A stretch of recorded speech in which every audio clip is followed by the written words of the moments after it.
I know you, sir? Don't believe so. I haven't been here in many years. Name's Silas Greaves. Silas Greaves? The bounty hunter? Used to be. What are you doing here in Abilene? Just passing through. Got a little business to take care of. Well, sir, it would be an honor if you would allow me to buy you a beer. Hell, son, it would be my honor to drink it. I'm Molly. Howdy. I'm Dwight. That's Jack and Steve. Ben's behind the bar. Oh, I bet you got some great stories. A couple. Any of them true? Jack, be nice. A few. What about your shootout with Henry Plummer's gang in Bannock, Montana? Is that where you started as a bounty hunter? That's what it says in this here dime novel. Don't believe everything you read in them dime novels, boy. First man I hunted was back when I was riding with Billy the Kid. You knew Billy the Kid? Damn right. That scrawny son of a bitch had no fear. Wouldn't back down for nobody. I heard he collected the 10 stars off any crooked lawman who crossed him. It was a war, boy. The Lincoln County War. And Billy promised his regulators would take the life of every bastard who helped bushwhack John Tunstall. Kid had a big chip on his shoulder and a hair-trigger temper. Made him dangerous as hell.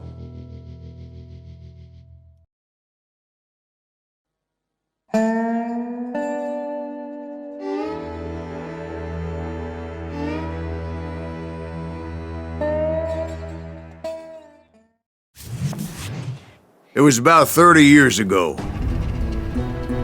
Billy was hiding out in an abandoned farm near Stinking Springs. I threw in with the kid because the man I had sworn vengeance on was riding with Billy's enemies. But before I tell you why I want that sumbitch dead, let me tell you what happened that day. I was heading back to the hideout when suddenly I had this funny feeling. Funny, haha? No, Steve. The other kind of funny.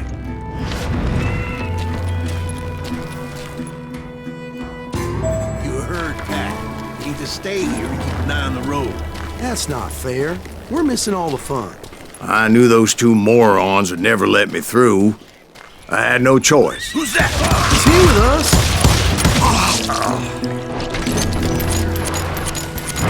Was it Pat Garrett's posse? Oh, yeah. I heard the shots and I knew I had to move fast. Garrett and his army of deputies had surrounded the entire homestead. I decided to help Billy and the boys out a bit. So that's just what I did.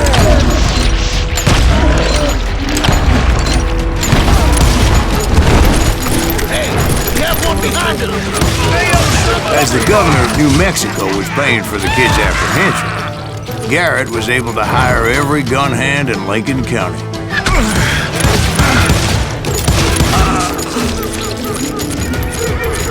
putting you down!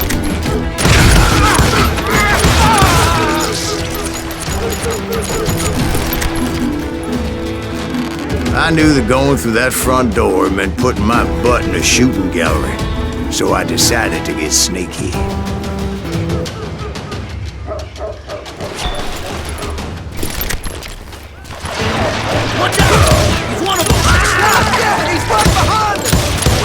Garrett's men were running around like a bunch of chickens with their heads cut off.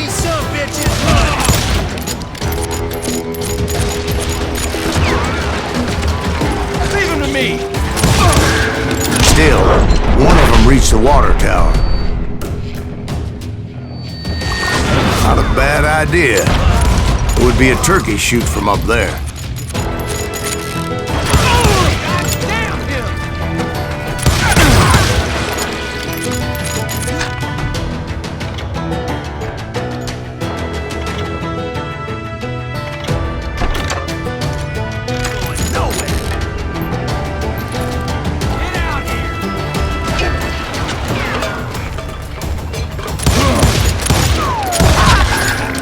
Luckily, these shooters Garrett hired weren't the sharpest tools in the shed.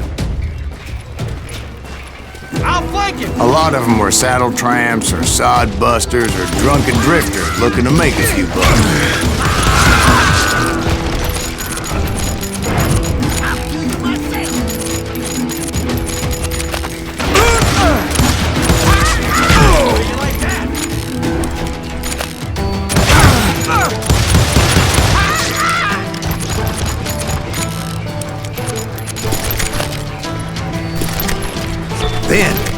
I heard a friendly voice yelling at me from the window. Back door! We'll cover you! Try aiming, you idiot! Truth be told, things weren't much better behind the house. I cut their numbers in half, but that just made the ones that were left twice as mad. They made up for their lack of skill with a seemingly endless supply of ammo.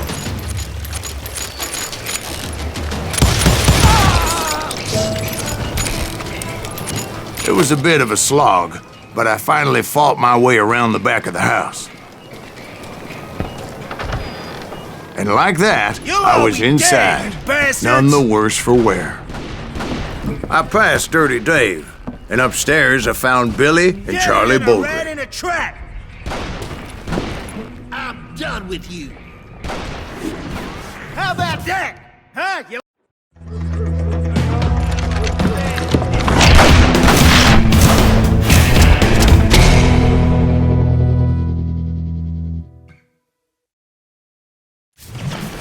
Billy looked at me and said, "About time, amigo! Grab a gun and get to the window!" Wait, so you were friends with Billy the Kid? Yeah, sort of. kill him for Christ's sake. Anyway, we were surrounded by dozens of deputized shooters who wanted to do us harm.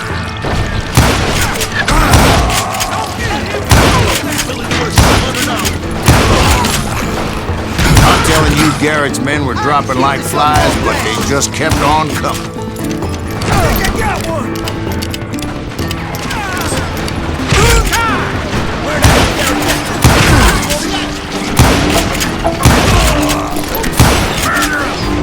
That's when Charlie got hit.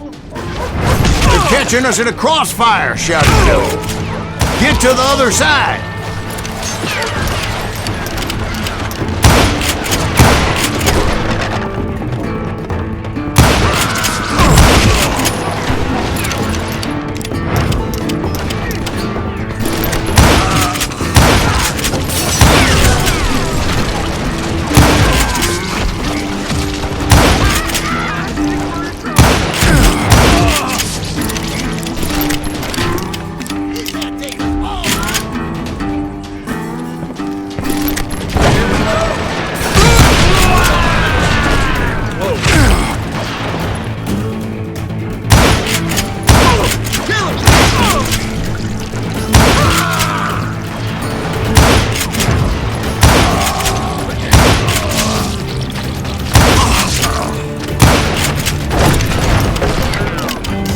Shoot that bastard!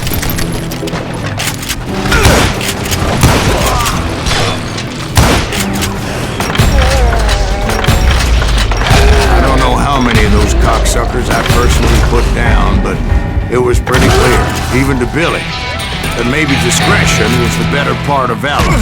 What's that mean? It means that it was time to cut and run. "They got a Gatling!" Billy shouted.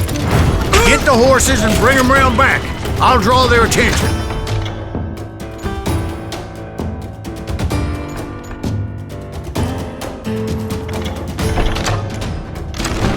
He directed that order at me, and I thought, why the hell do I have to do it? But I went anyway. Dumbass that I was back then.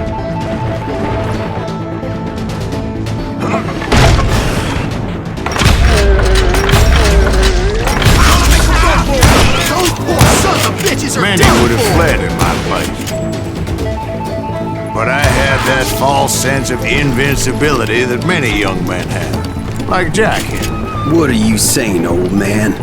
Jack is just joshing. Yeah, he better be. Mr. Greaves, please continue. Please, call me Silas, ma'am. Now, where was I? You were heading for the barn.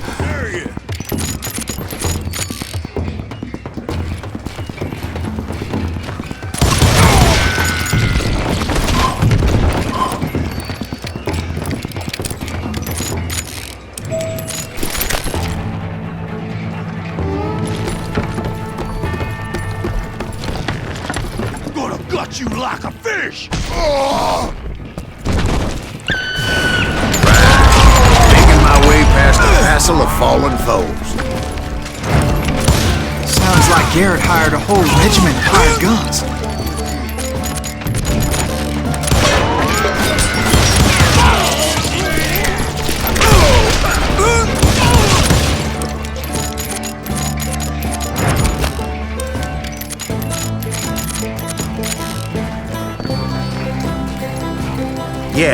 And just when I thought I was done with them, more of these hapless bastards would pop up. Finally, I had the stables within my reach.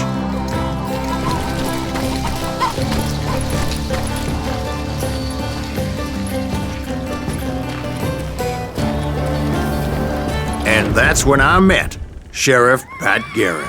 I read that you went toe-to-toe with him, sir. That backstabbing bastard with that tacked-on tin star.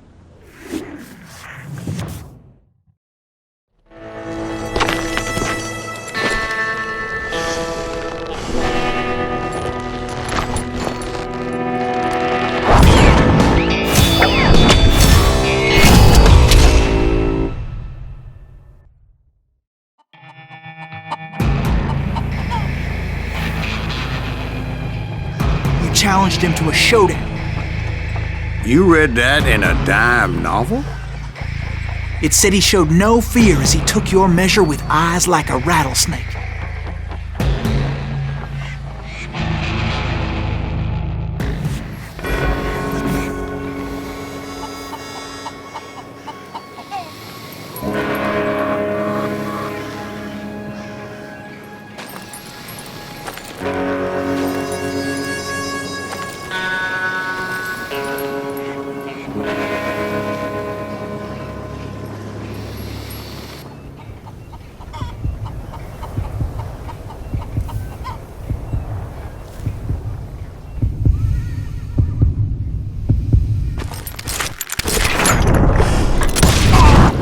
And that you killed him in a fair fight. Is that what that penny dreadful said? No, boy. That ain't what I meant when I said I met Pat Garrett. So let me start again. I finally reached those damn stables.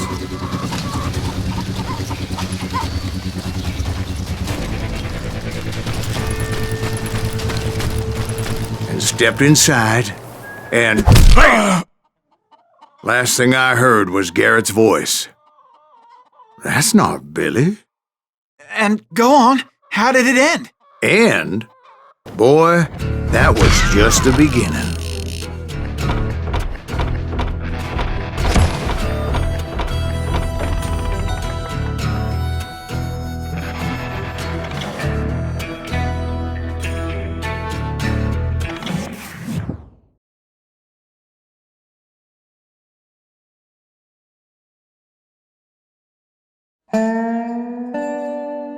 So what happened? Did Garrett arrest you?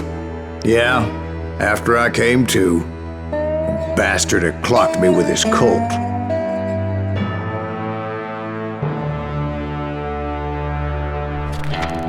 And the kid surrendered? When he realized there was no getting out of there alive. So they locked you up in Lincoln? Indeed they did. Sentenced me to hang right along with the kid.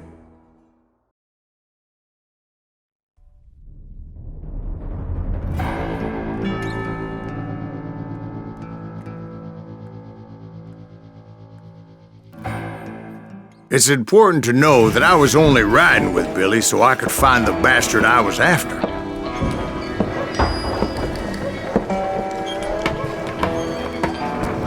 He was with John Kinney's gang, and they were sworn enemies of Billy's regulators. Why were you after him? I owed that son of a bitch a bullet for what he had done to me and mine. Instead, all I got for myself was a goddamn death sentence. Luckily, it was right around then that I heard Billy make his move. He shot Jim Bell and a few other guards as he made his getaway. Later, they wrote that some lady friend planted a pistol for him in the privy. What the papers didn't say is that Billy helped me escape too.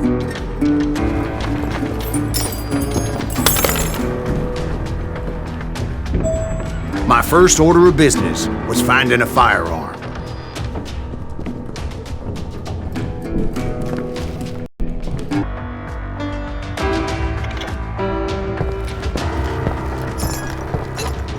Luckily, I located Deputy Bob Ollinger's mean-ass shotgun.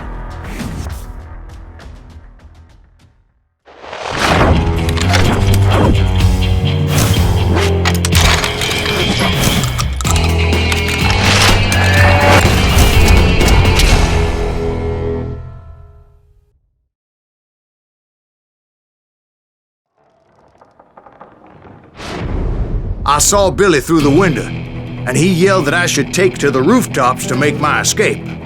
So I did. Anybody see Billy? Hell yeah. That scatter gun was like a double-barreled howitzer. It could blow a man clear off his feet. You hardly had to aim the damn thing. Guards were everywhere looking for him. Can't let the kid get away.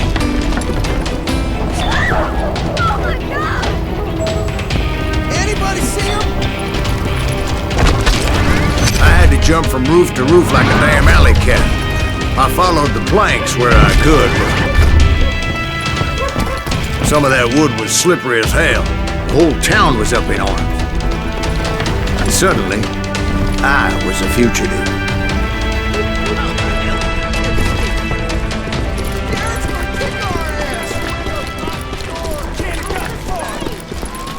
So that bastard you were after, what did he do? He did me and my family a grievous harm. But I knew if I was ever going to find him, I would need to get my ever-loving ass out of there. I tried to be stealthy and sneak my way past. This town doesn't have a moment's peace. You! But hell if they weren't all waiting for me. Apparently, some of them thought I was Billy. Can't hide forever! Don't let him get away!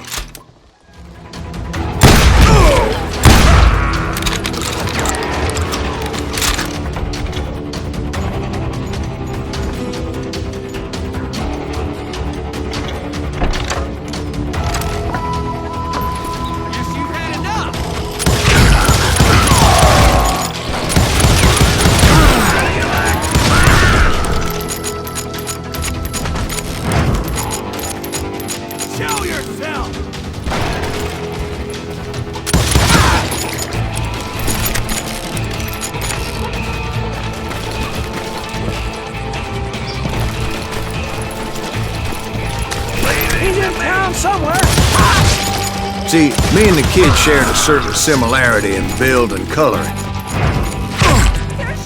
I was just glad I had Deputy Bob's mean-ass shotgun.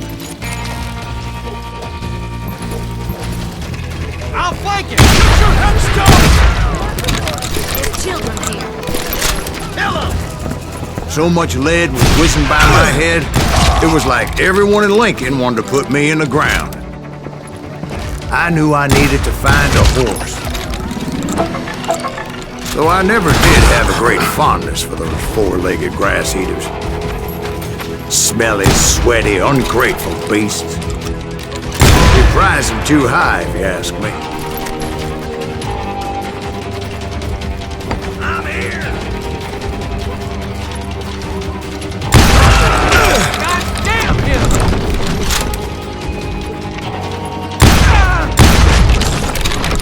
You're threatening the lives of innocent people.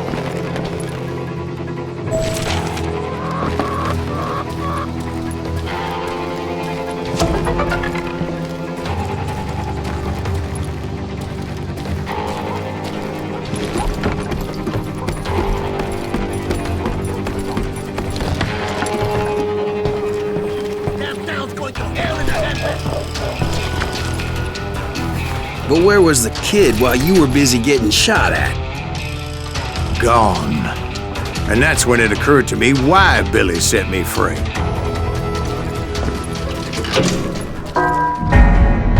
Take it!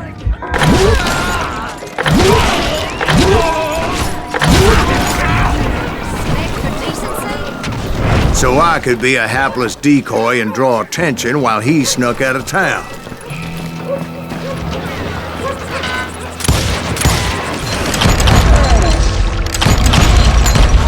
I knew if I made it out of there in one piece, no one could put a price on my head.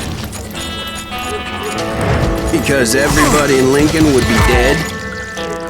No, because they all thought I was Billy. And all that blame would fall on him. Meanwhile, Deputy Bob Ollinger was organizing a posse to put me down. He was already a mean son of a bitch, but he was doubly pissed that I stole his mean-ass shotgun. Anyway, it was me or them, and the only way forward led me straight to perdition.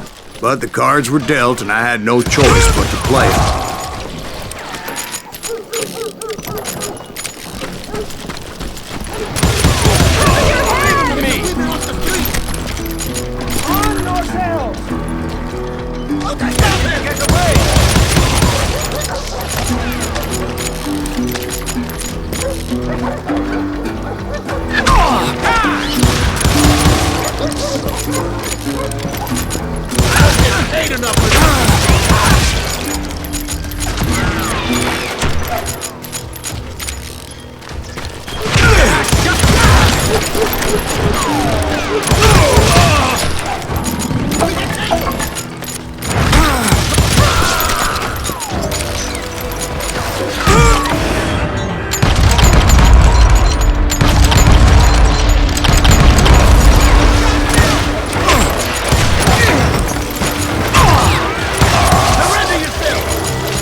Finally, I found what I was looking for. The stables on the edge of town. I guess Billy saved your ass, taking out Bob Ollinger the way he did. Billy didn't kill Bob. Well, sure he did. He dispatched him right after he shot Deputy Bell. No, sir. Because Bob came right up behind me, angry as hell that Billy had lit out. "Hello, Bob," I said. "I think you better let me go." And he says, "I don't think so, boy. Not with my shotgun." So we stood there in the middle of the street, eyeball to eyeball. He intended to kill me, and I knew I had no choice but to defend myself.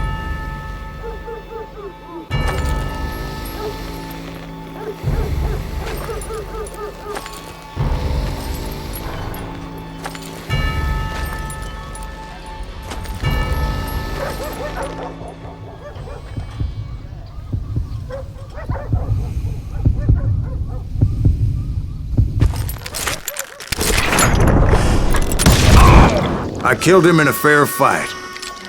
Everybody saw I had no damn choice. Well, Lincoln got a mite depopulated that day. Pat Garrett gunned down Billy 3 months later, so his escape was all for naught anyway.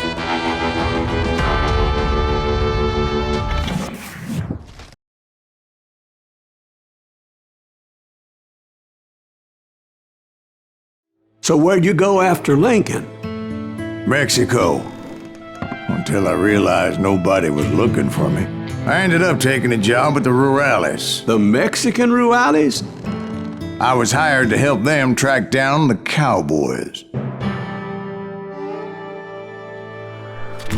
The most vicious outlaw gang in Cochise County? Curly Bill Brocious? Johnny Ringo? Led by old man Clanton himself. They must have paid you a pretty penny to take them hombres on. Not really. But truth be told, I had my own reasons for going after those boys.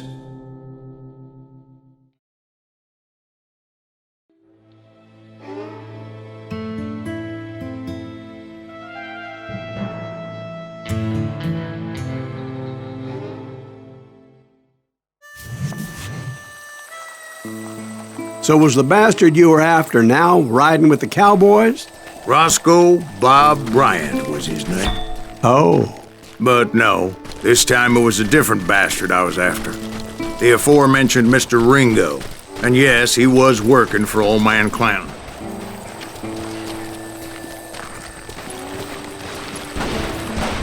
Where's he going?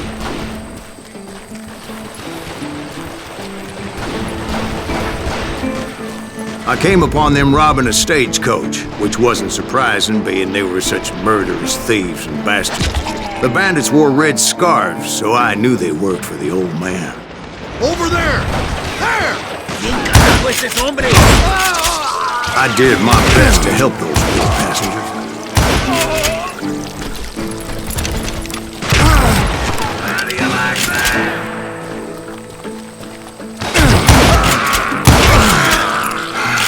Moments later, the attackers were dead, and I checked the stagecoach to see how many passengers were still breathing.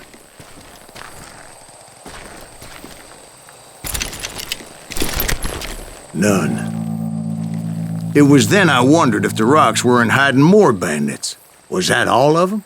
Or did I just hit the rear guard? I quickly got my answer. They attacked from on high like Apaches often did. They would appear in great numbers from above and rain down lead on their hapless enemies' heads. Making use of the high ground and whatever else they had. Yep, the Apaches always appeared out of nowhere, and there never seemed to be an end to them. Hold on. Were you attacked by Apaches? What happened to the cowboys? Did I say they were Apaches? I said Clanton's cowboys attacked me Apache style. I was in a pitched battle, but I was holding my own against an overwhelming enemy force. See, at the time, I was still pretty green and would often blunder into regrettable situations. But I just kept shooting at anything I could see up in those damn rocks. I didn't see Ringo, but I knew he was with the cowboys.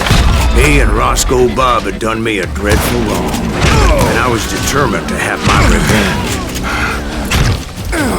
But to get to Ringo, I knew I'd have to fight my way past these other assholes first. Unfortunately, I was running out of ammo. Another perfect example of my relative inexperience as a hunter of men. I immediately knew that a tactical retreat was called for, as my vengeful fury was much less impressive without the bullets to back it up.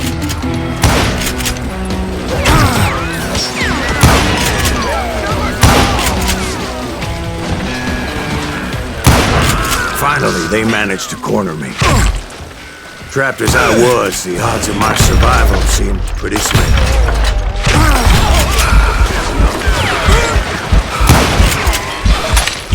Luckily, serendipity was on my side as I suddenly spotted a way out of my predicament.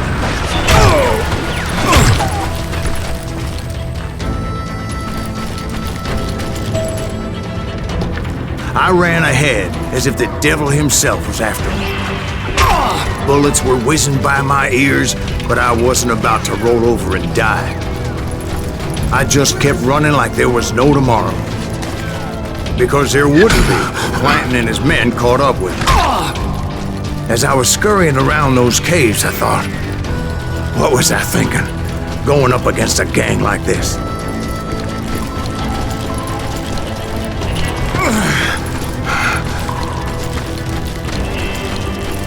I just kept running, not knowing where the hell I was going.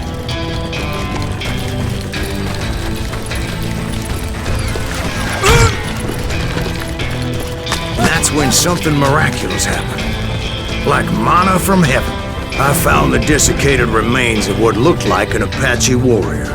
The old weapon next to him supplied me with some much-needed ammunition.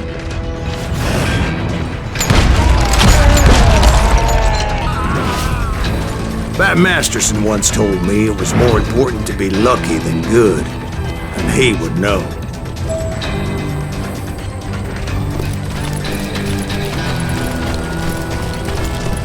And imagine my surprise when I found a fistful of dynamite to go along with that ammo. That stroke of good fortune evened the odds and bolstered my confidence. It was time to turn the tables.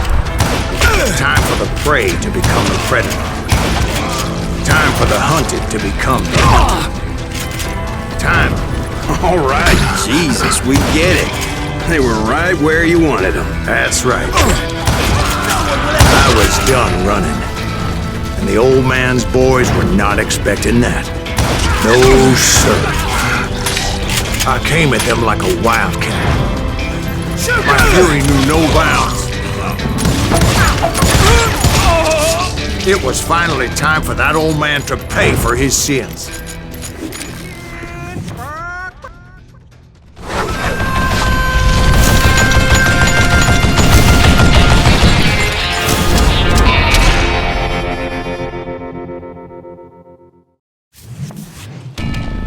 I yelled out at the top of my lungs, "Clanton, I'm coming for you!" A little stealth might have made more sense, to be perfectly honest. Because that old fool had a Gatling gun and enough bullets to last him till kingdom come. But I knew I could not let that deter me. Not if I was to find and kill Ringo. I needed to get that old man off that gun.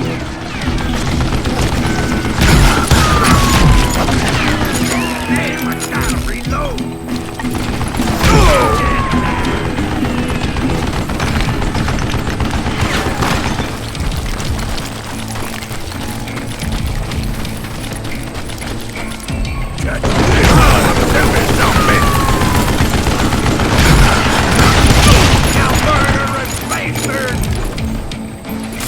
Most everyone thought it was the Ruales who had come up against him in Guadalupe Canyon, but it was just me. Stop your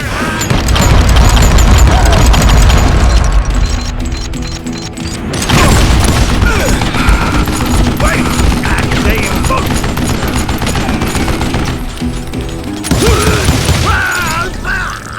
Apparently, one of the cowboys made it out of there alive, and told Ike and Billy Clanton that it wasn't a Mexican who took their father's life that day. They just assumed it was one of the Earps, and that little misunderstanding eventually led to that legendary gunfight at the OK Corral.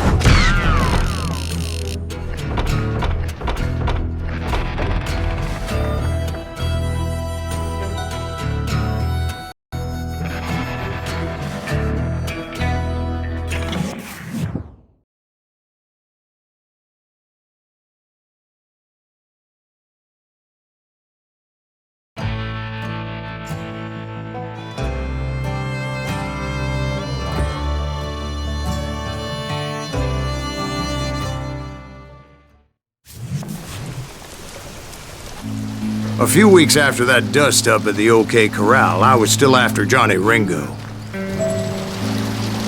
I had tracked him and the cowboys to their hideout at a sawmill, and they were loaded for bear.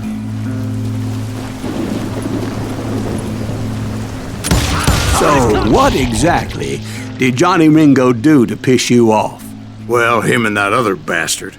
Roscoe Bob Bryant? Yep. They both deserve to die, and I promise I'll tell you why. But first I need to tell you about the cowboys' new boss, Curly Bill Brocious. Herb's coming! Get 'em ready, boys.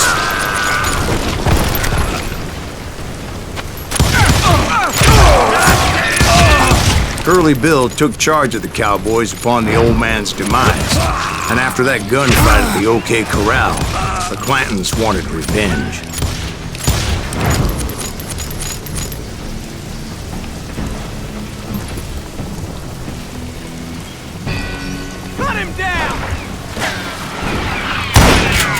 So they murdered Morgan Earp and grievously wounded his older brother, Virgil.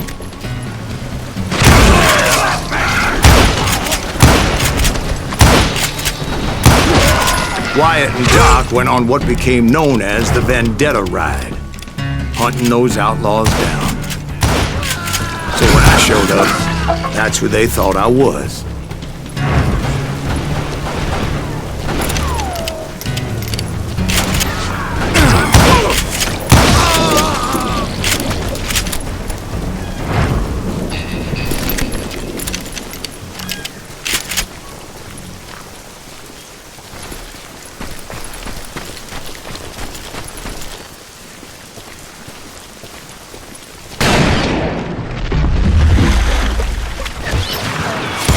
Killers around every corner, all wearing red bandanas. That's how the cowboys identified each other, and I was beginning to wish I had one myself.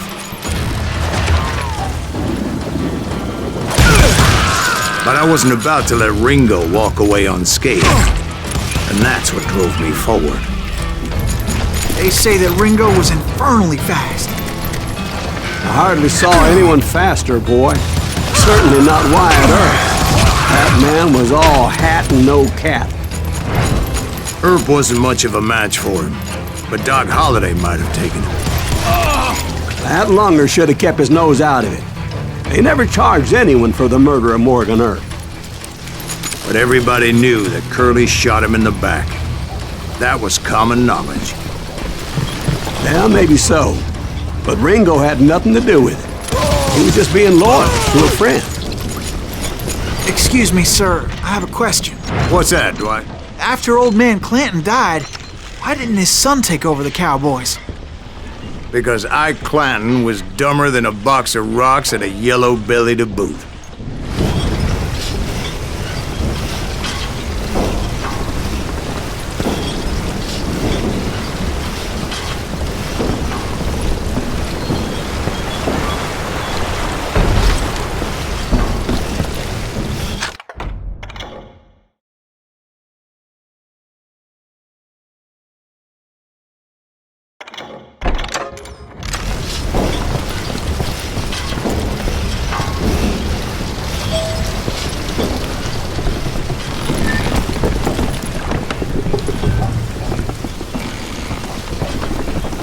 Now, where was I? Taking down the entire cowboy gang single-handed. Indeed I was, Jack.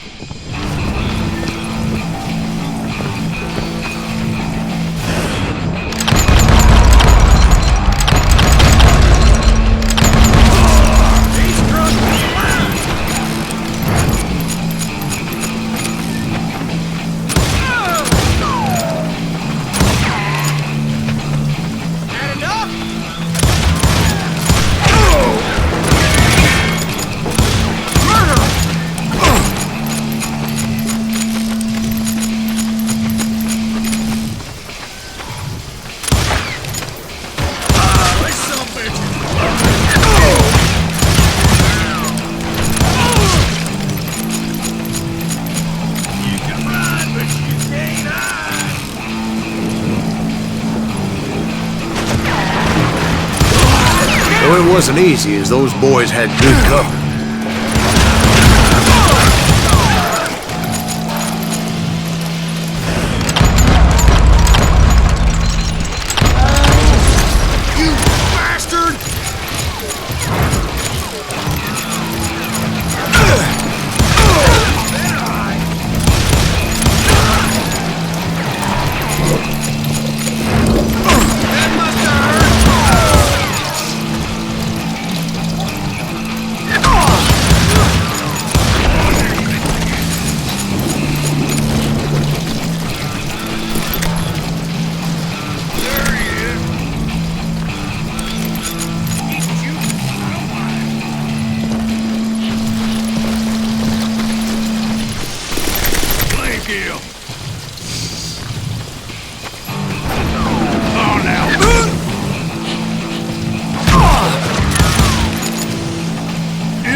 Too good for him.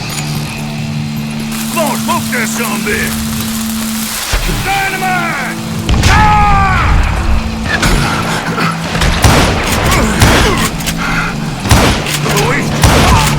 There were carts everywhere, piles of lumber, and God knows what else for people to hide behind.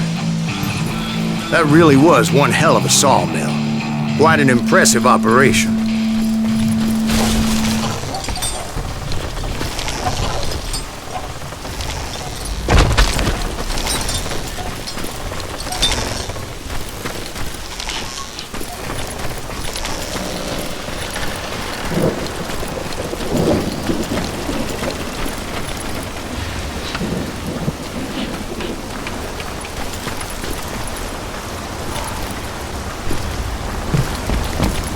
And where was Curly Bill? Did you see him? I'm about to get to that, Ben. Patience. I'm painting a picture here. There was this beautiful waterfall and a crystal clear stream that led to a verdant valley that was truly... Consider your picture painted. What happened next? Well, finally the bastards that were still alive made a last stand.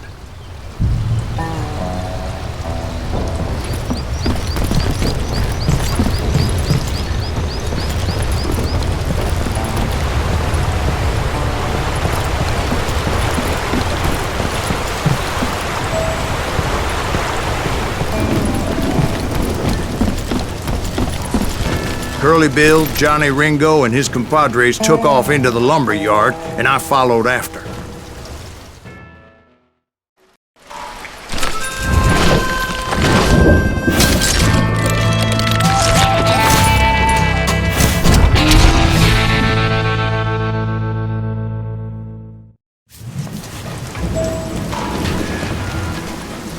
Are you saying they ran? Cowardice was not in Ringo nor Curly Bill's nature. No, sir. I never said they were running scared. They just wanted me out in the open.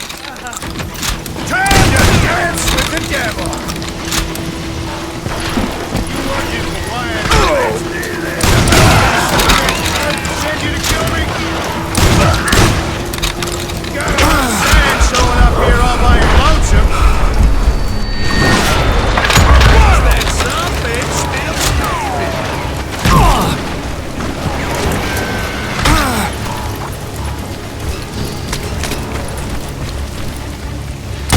Kill that murderous cocksucker!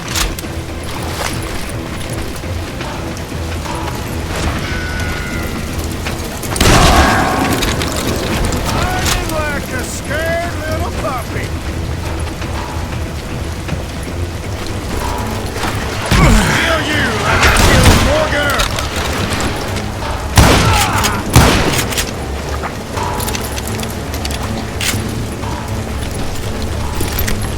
Hope you made your peace, brother. Brocious gave me no choice but to take his life. But Ringo was nowhere to be found. I knew you didn't kill Ringo, because he was found dead in a different location altogether. To this day, his killer is still unknown. Indeed. Took me a few months before I finally tracked his ass to West Turkey Creek Canyon.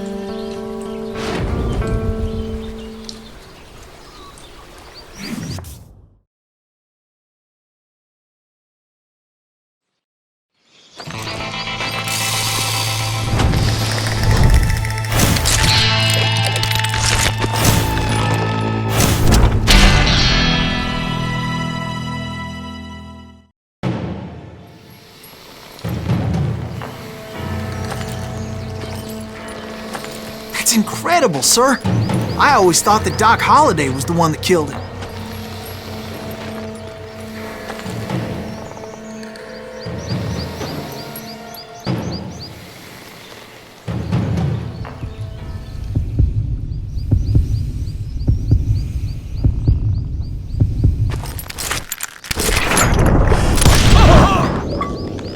Sorry I had to ruin the legend for you, boy. But the legend ain't always true. Doc Holliday had nothing to do with the death of Johnny Ringo.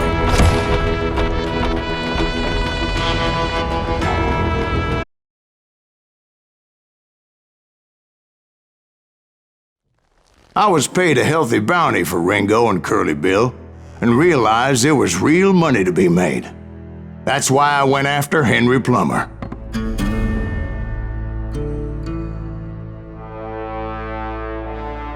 Now, wasn't he the sheriff who augmented his income by shaking down miners and robbing gold shipments? That's the one. Oh, yeah, I remember him. He ran that gang of thieving outlaws called the Innocents. So it's true that you went toe-to-toe with him? Indeed I did, son. Indeed I did.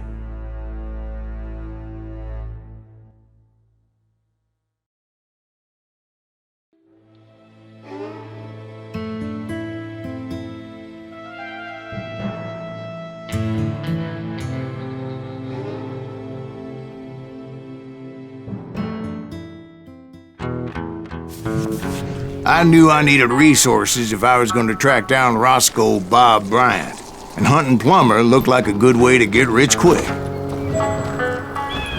As the local vigilantes exposed him as the leader of the bandits, and put a generous price on his head. Plummer rallied his gang to plunder one last gold mine before making their escape, and that's where I thought I'd find him.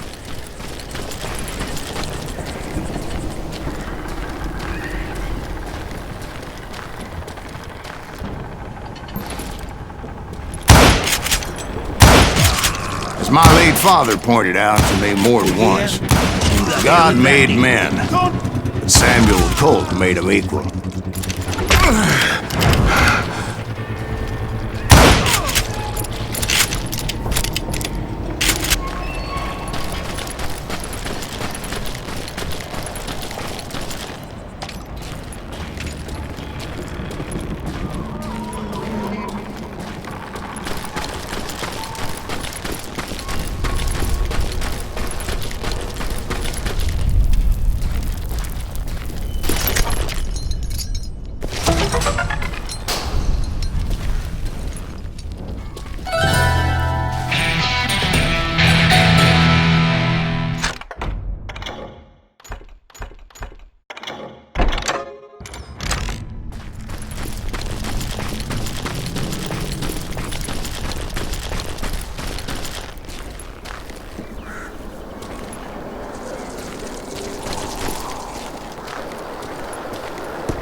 I knew that dynamite wasn't mine, so I decided the polite thing would be to return it.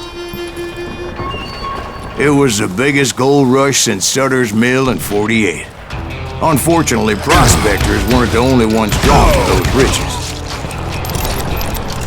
There were thieves and killers, robbing travelers and hijacking gold shippers.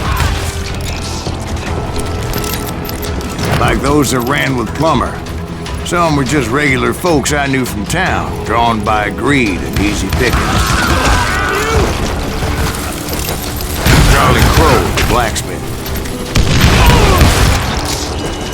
James, who worked in the stable. Sam and Jeremiah Barber, the butcher's sons. Ordinary citizens who lived a double life. Plummer had a lot of men on his payroll. A hell of a lot. That son of a bitch pretended to protect the public with one hand while stealing them blind with the other. Of course, the rest were veterans of the Civil War. Stone-cold killers trained on the bloody fields of Shiloh and Antietam. He set up a defensive perimeter which I had no idea how to breach. Dangerous, desperate individuals. I was outnumbered and in way over my head, but I was too damn stubborn and stupid to realize it. I thought I was some kind of hero. I finally made it past and headed on to meet my destiny. But first, I had something I needed to figure out. I had a few ideas on how to get into that mine. But once I made my decision, I knew there was no turning back.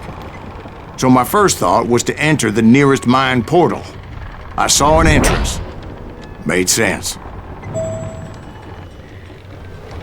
It was the quickest way in, but that also made it more dangerous. as there would undoubtedly be enemy pickets posted along the way.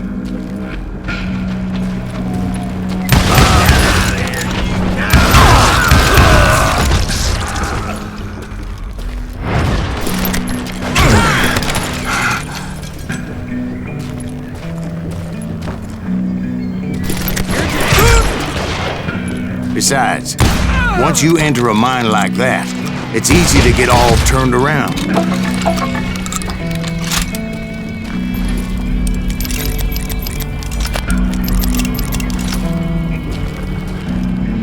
And that confusing maze of corridors wouldn't even be the worst of it. Some of those shafts could be as deep as hell.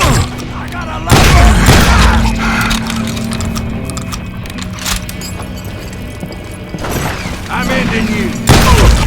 A single stumble or misstep can easily end in a deadly plunge to oblivion. I will drop you down a mine shaft.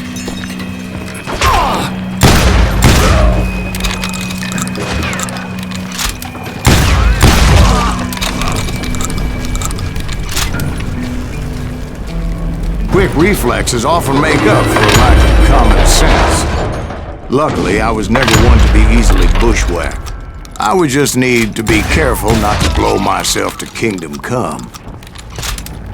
Take it. With all that gunpowder and dynamite everywhere, a body has to know what he's shooting at.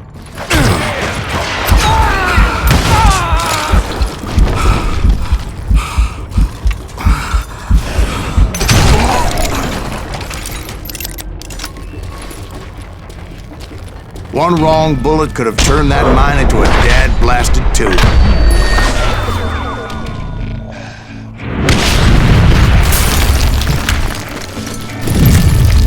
I freely admit that my plan of attack was not just moronic, but clearly insane.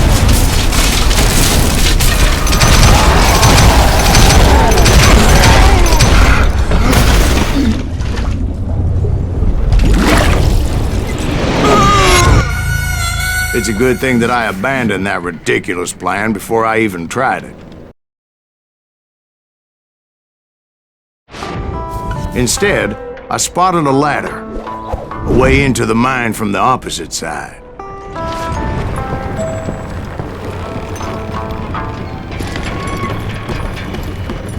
It was a long way around, but that approach seemed more sensible at the time. Of course, being I had a problem with heights, that scaffolding scared the bejesus out of me. Climbing down that ladder required some caution, because even though I had a younger man's reflexes, no man can dodge a damn bullet while climbing down a rickety ladder. I needed to make a leap of faith.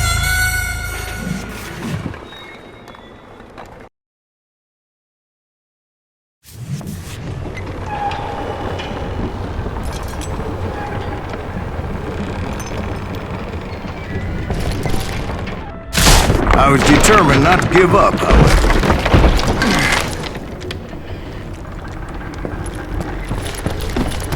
As Sheriff Plummer seemed quite the despicable character. When the vigilantes discovered what the sheriff was up to, people were outraged. That 10,000 they put on his head would go a long way to helping me find old Bob.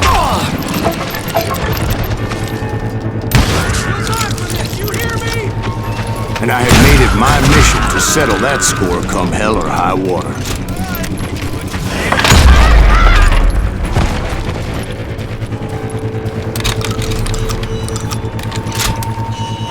But first, I would have to make a choice. Take the elevator or climb the ladder.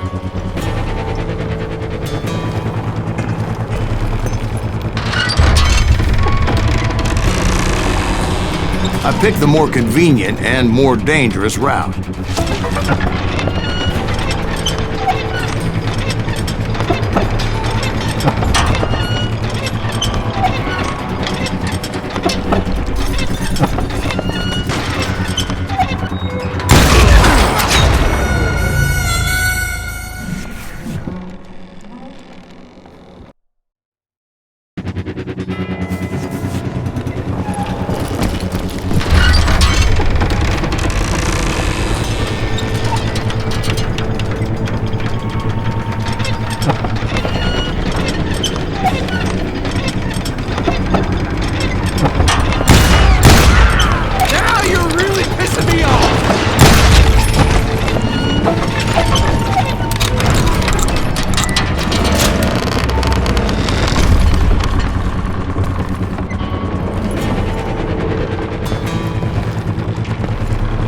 Plummer was a mad dog killer, and the people of Nevada City deserved better.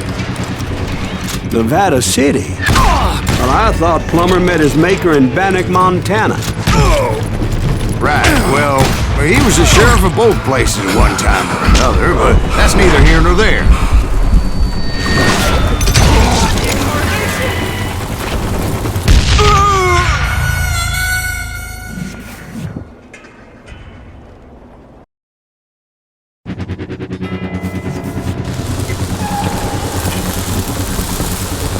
Plumber wants that ass over there.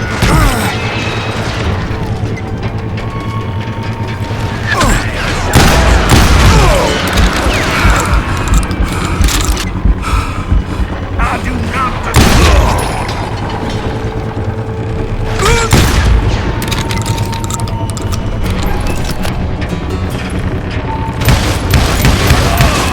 The point was, taking him down would save a lot of lives, including my own.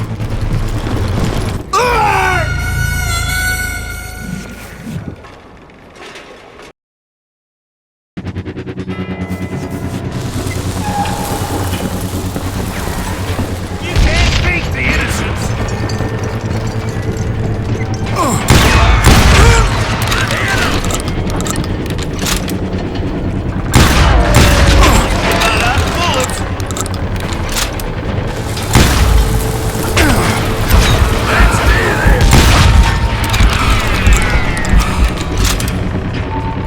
Time to die.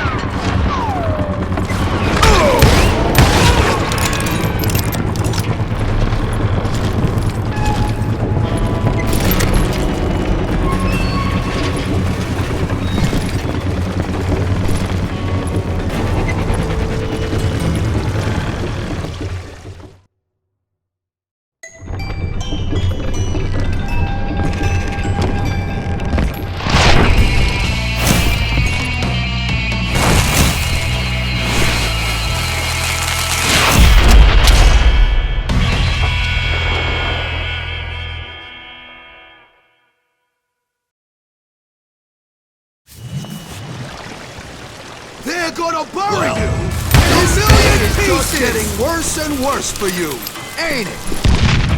Henry Plummer was clearly unhinged, and I could see right away that this was gonna take some doing.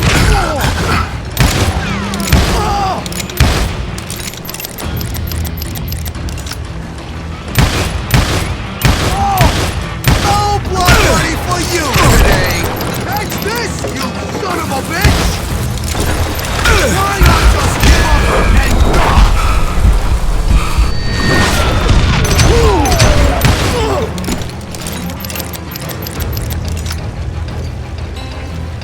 I can shoot too! I need some help here! Come on, boys! Take this cocksucker out! I'm gonna make you pay.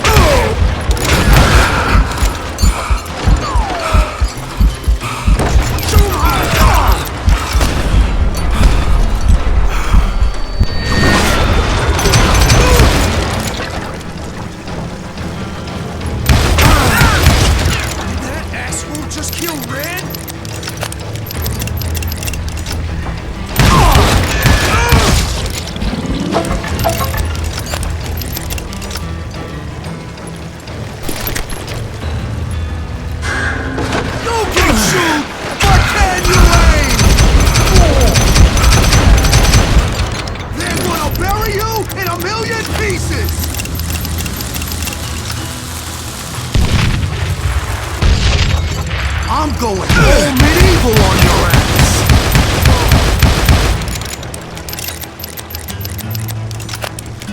They're gonna bury you in a million pieces!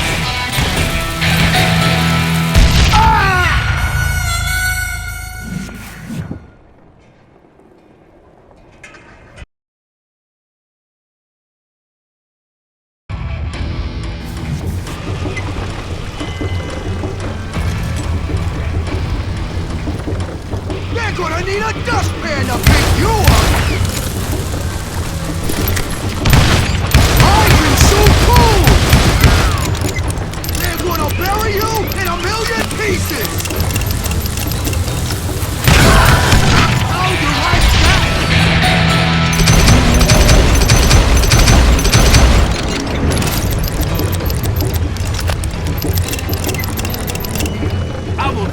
down a mine shaft.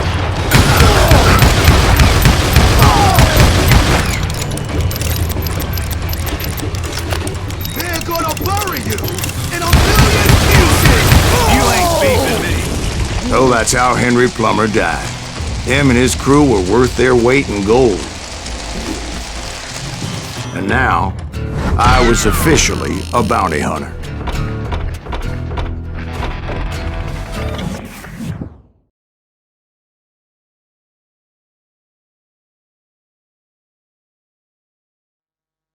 So, did you finally go after that Bob feller?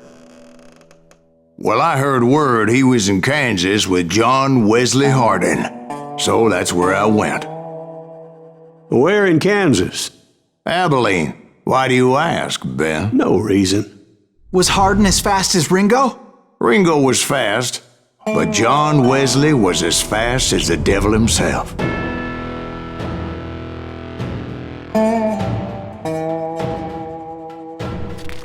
Hell, he killed his first man at 15. From that day forward, he had a price on his head and wouldn't back down for nobody, not even Wild Bill Hickok himself.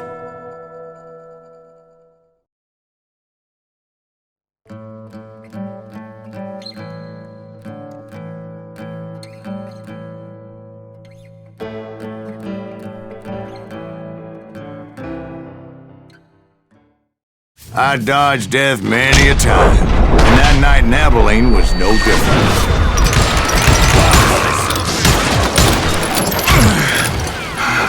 I was there with the intention of finding that bastard Bob and collecting the bounty on John Wesley.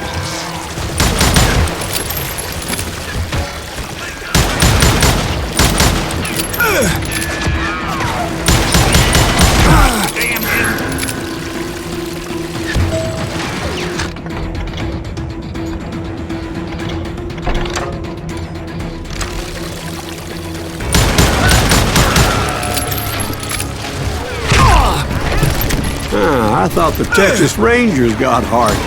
Yeah, that's what they want you to believe.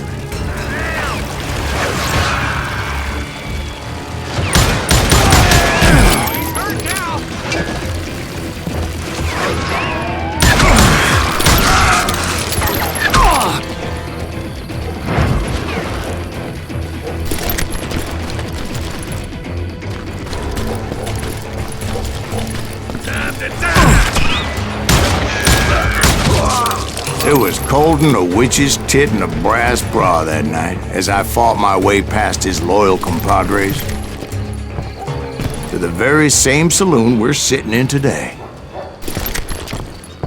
Look around and imagine this place painted in blood. Hardin was waiting for me, and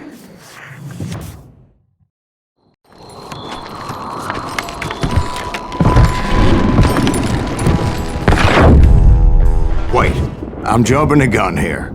Let me back up and give you some background on this sumbitch. He deserves that much. Don't you think so, Ben? John Wesley Hardin was a killer. By the end, he confessed to taking the lives of 42 men. Fathers and husbands, brothers and sons, men with families who cared about them. He was a bona fide folk hero by then, and had amassed a gang of armed miscreants and other assorted thugs. He and his men set up camp outside of town, and I was hoping Bob was among them. Shit, it's cold out here. I'm freezing my giblets off. Ain't right we gotta stay out here keeping watch like this. Ain't nobody stupid enough to go after Hardin anyway. Better 3 hours early than a minute too late.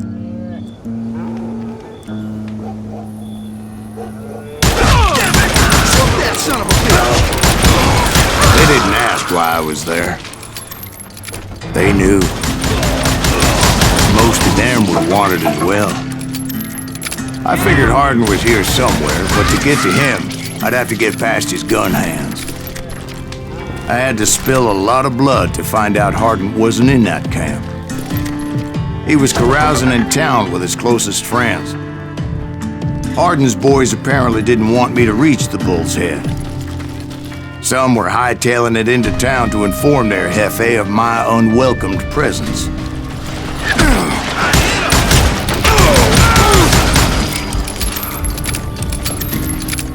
Like that song!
I wondered if Bob was among them.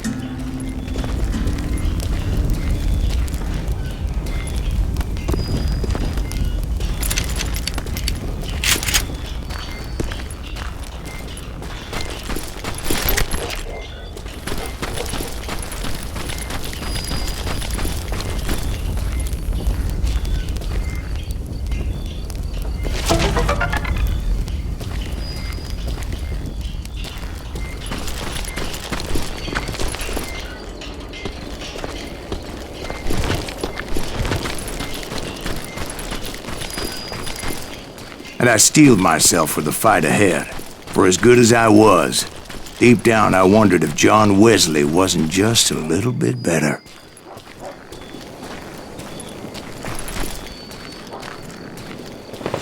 Before I could test my mettle against Hardin, however, I would first need to dispatch his cadre of hired killers. Most of these degenerates were beyond redemption, but John Wesley might have been a different story.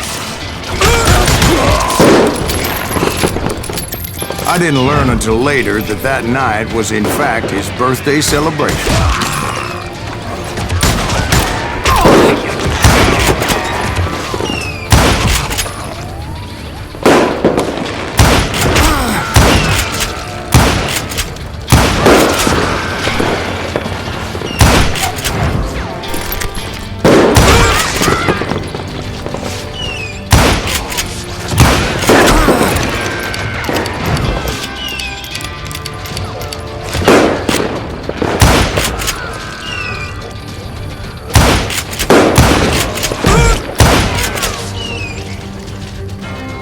I think I already mentioned that I found Hardin in this very saloon.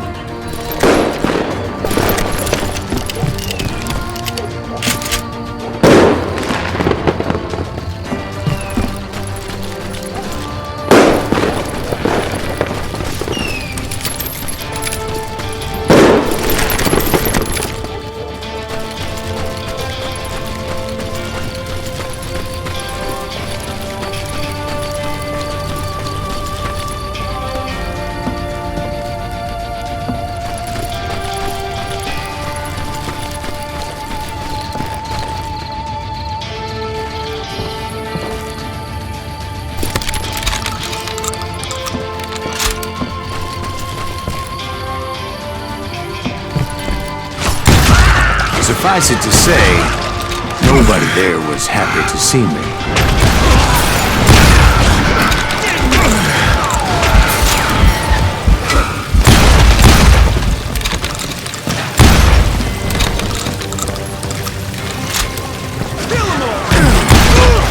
In fact, I felt a certain hostility.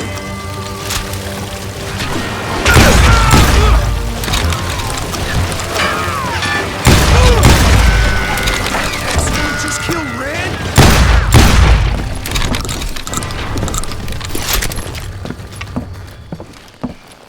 Time to fill you full of lead.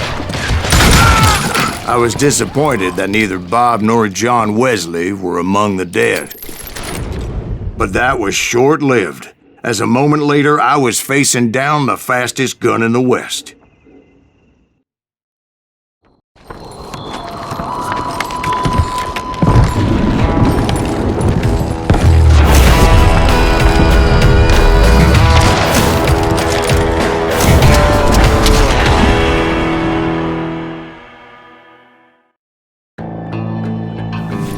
I felt a bolt of adrenaline. Or maybe that was fear. He was well known for his tricks, and I knew I'd need my own if I was ever to defeat him.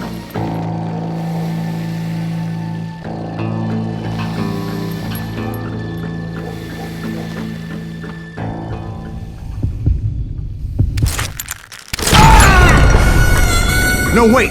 He didn't hit me then. I'm sure of it.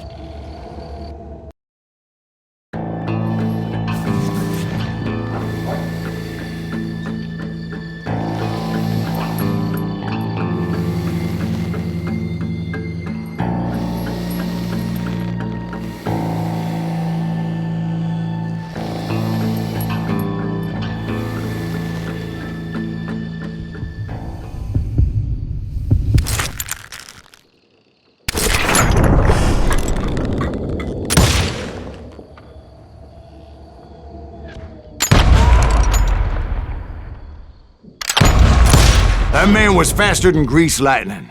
But being inebriated as he was, he didn't count his shots. And now, he was at my mercy. So he didn't die? No, I sent him to prison. Years later, after he was free, some restless Avenger took his life. Shot him in the back in a saloon just like this one. Anybody up for another beer? Ben?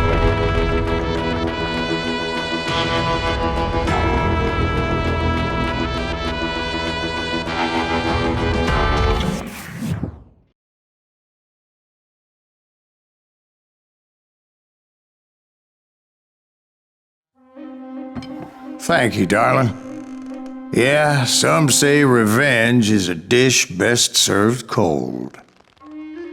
So whatever happened to that Bob guy you were after? Personally, I'd like to hear some of your other adventures. Like, I don't know, do you ever go toe-to-toe with a red man?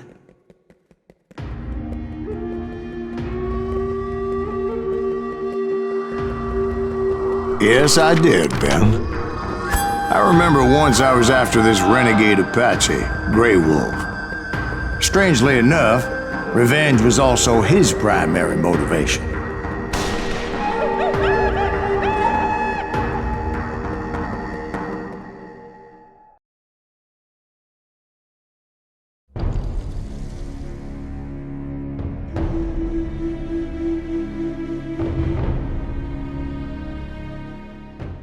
A bounty was put on Grey Wolf's head, and that's how I came to hunt him in the mountains. Mountains so high they tickled the nether regions of heaven.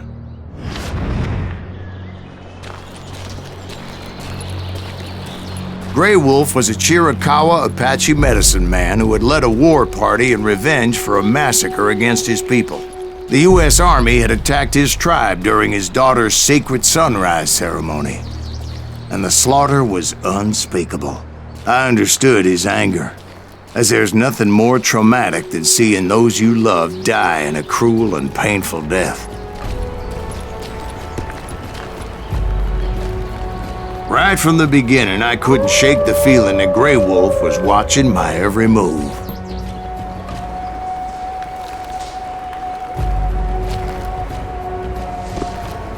He led a band of young Apache warriors who wanted retribution, and were more than willing to die for him.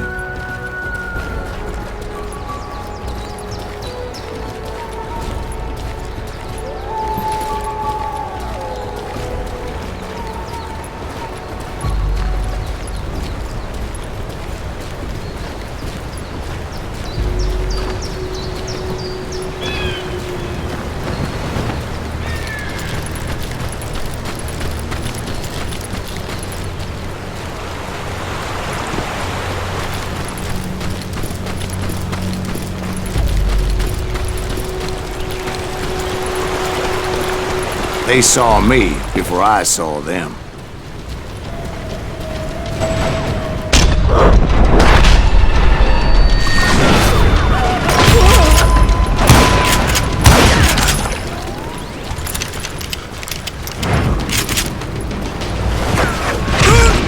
Crossed my mind that maybe this wasn't such a good idea. But now that the shooting had started, there was no backing down.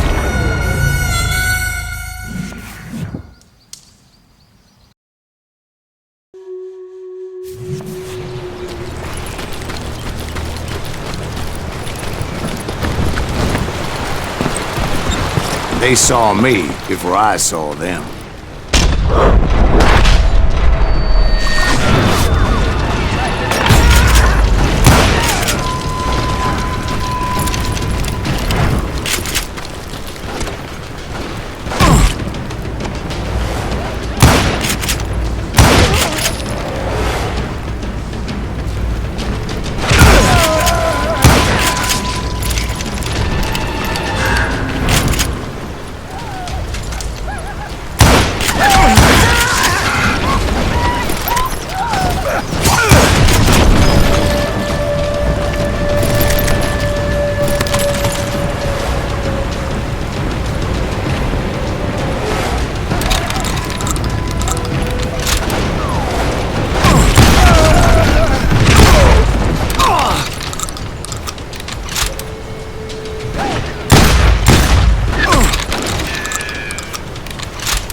It was rugged country, the winter home of the Chiricahuas, and that's why they had retreated.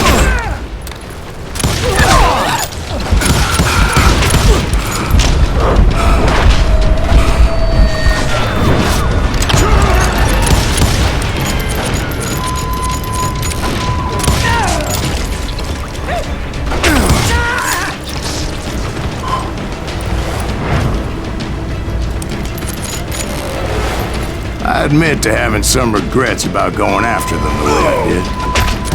But then again, I got a lot of those.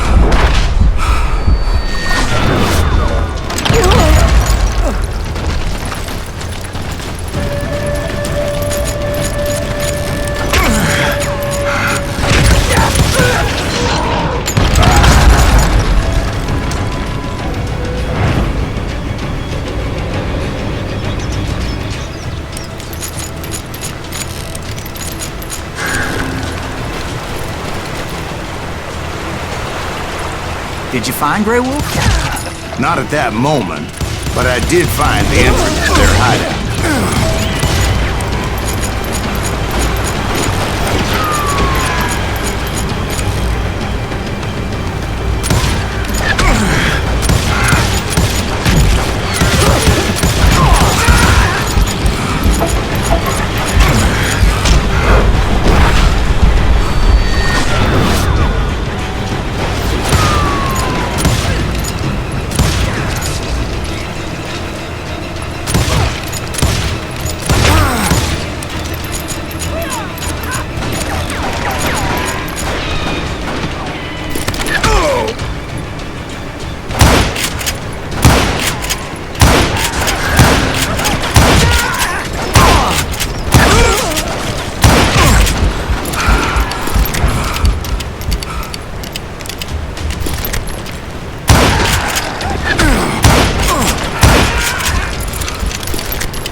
Deep crevice that led to a deeper cave. Don't tell me you went in there. Yeah, but it's not out of bravery so much as pure, angry cussedness.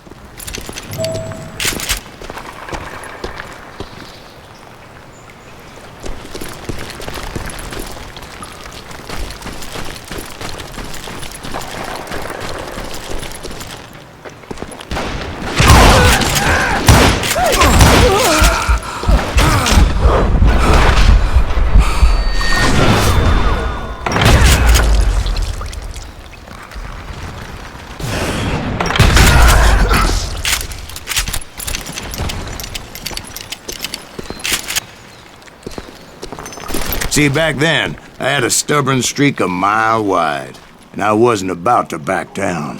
So it was like pitch black in there? Actually, it was pretty well lit, as they had torches on the wall.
Was his cave?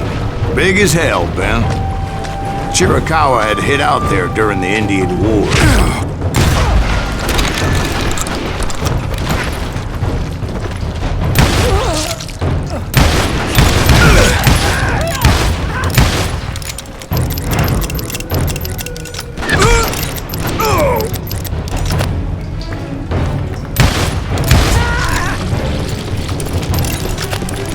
They thought it was haunted with the ghosts of those murdered by the horse soldiers. The cave was haunted with dead Indian ghosts?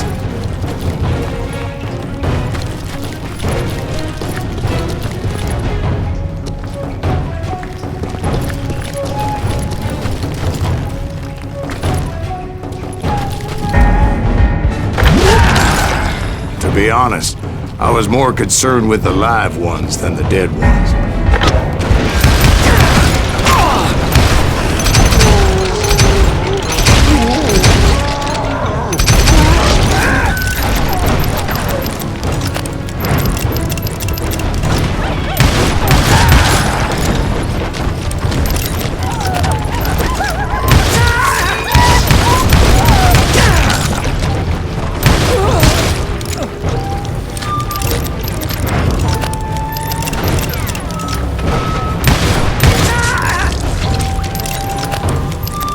How come you know so much about engines? A few years back, I was married to 2 Mescalero women. At the same time? Yeah, they were sisters. Polygyny is traditional among the Mescalero. So what happened?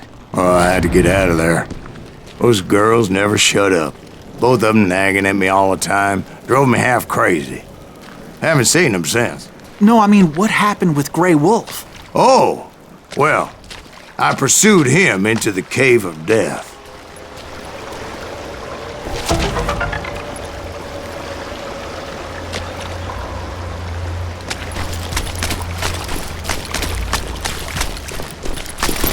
I came upon this flooded grotto, and that's when I saw him.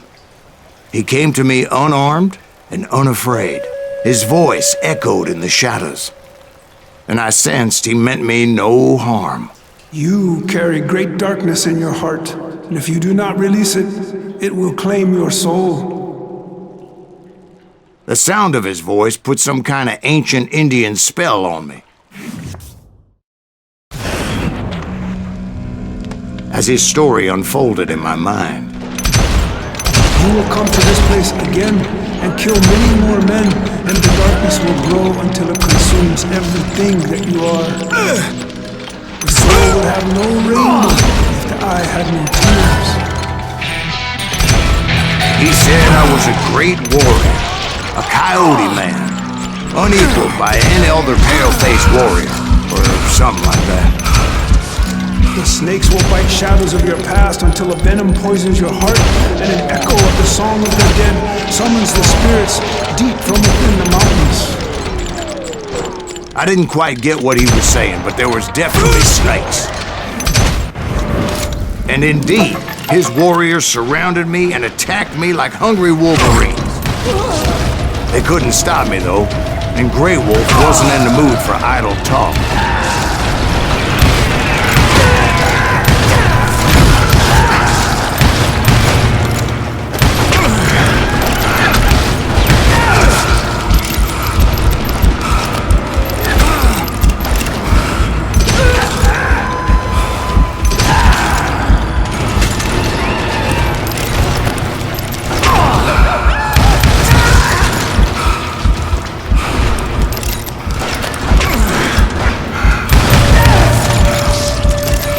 I swear I couldn't see any way out of this trap.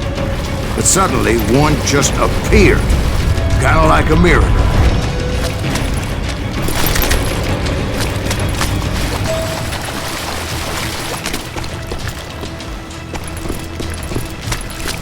I felt like I would be lost in that damn cave forever. Finally, I found myself back outside, perched on the edge of a precipice overlooking a thundering whitewater river. To get where I was going required several leaps of faith, but no way in hell I was turning back.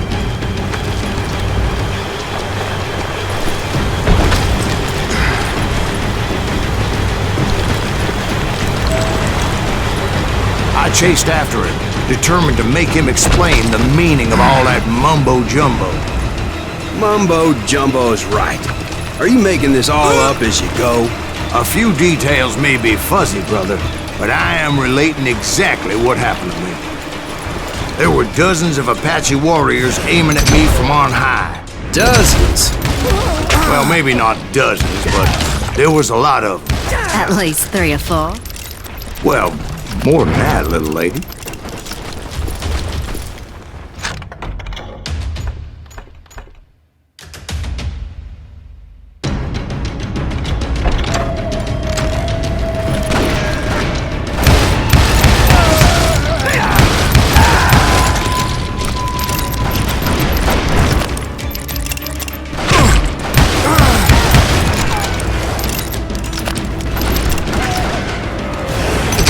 Steep climb up creek ahead of me and scrambled up those rocks like a mountain goat. I was determined to locate Grey Wolf and find out exactly what the hell he was trying to tell me. And wouldn't you know it, that crafty son of a bitch led me right into a trap. What kind of trap? Well, son, there had to be at least 100 Apaches surrounding me. 100? God be my witness. Oh, come on. Who are you kidding? Hey, I believe you. Come on, tell us how it ended. All right, but I'm not gonna drag this out. Where were we? You were surrounded by 100 Apache warriors. Well, I didn't take the time to count them exactly, but there were a lot of them.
And in the end, a path appeared before me that I had not seen before. I followed it as I desperately needed to find out what Grey Wolf was trying to tell me. But it was like that son of a bitch disappeared into thin air.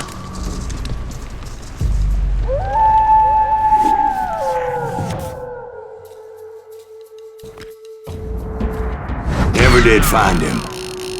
And never did collect my goddamn bounty.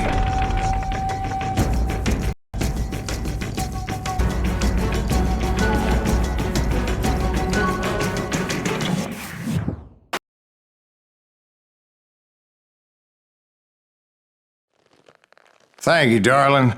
It's interesting how the truth can sometimes seem might malleable, depending upon your point of view.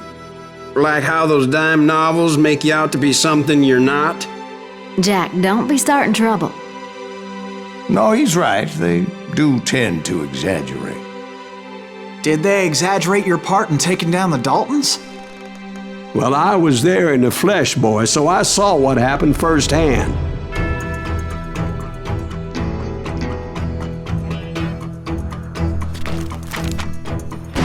Those Daltons were lawmen once, before they all went bad, robbing banks and trains clear across the territory. Until Coffeeville, of course. I was one of the citizens who took up arms that day. Fighting on the side of the right? I did my best, sir. We all did.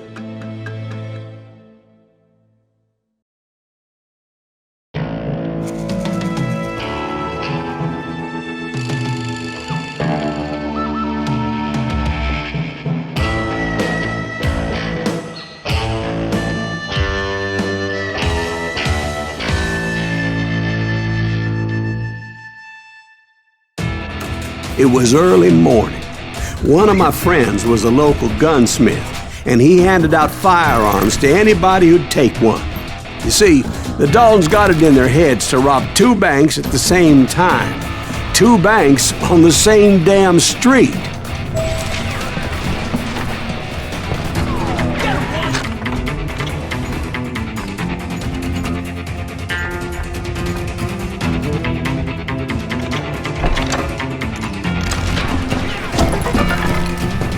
Story was Bob Dalton's girl was always writing him about how he had no ambition. Oh, you're nobody next to Jesse James, she'd say. Finally, the bastard took his brothers to Coffeeville just to shut her up. Right. It's always the woman's fault. Well, the locals recognized the Daltons right off. Before they could get away, half the town took up arms to defend their property. Their first mistake was pulling a job in their own damn hometown. The boys grew up in Coffeeville, so everybody knew them. The bank teller tricked them, telling them the time lock on the safe wouldn't open till 9:30. Well, that gave the locals enough time to prepare an ambush for those sons of bitches.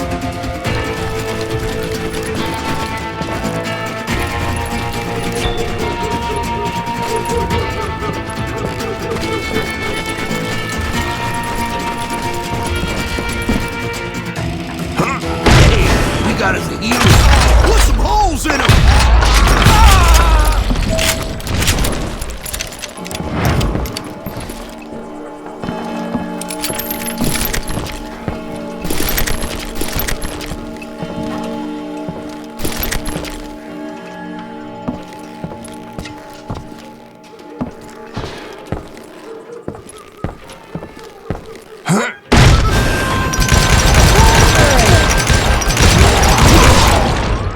The brothers paid dearly for their stupidity, but everybody knows they had it coming. There's more to it than that. I read all about that day, so I know for a fact that it went down very differently. First of all, it was high noon. A posse of U.S. deputy marshals were on the rooftop across the street. Get ready, boys. They're gonna make a move. The lawmen had been tracking the Daltons for months. Now they finally had them dead to rights. Among them was a bounty hunter feared by many a lawbreaker. This man had no intention of letting the Daltons slip away. The marshals tried to get the Daltons to surrender. They'll give up eventually. We just gotta wait the son of a bitches out. This bounty hunter knew that the brothers were far too proud to ever lay down their guns.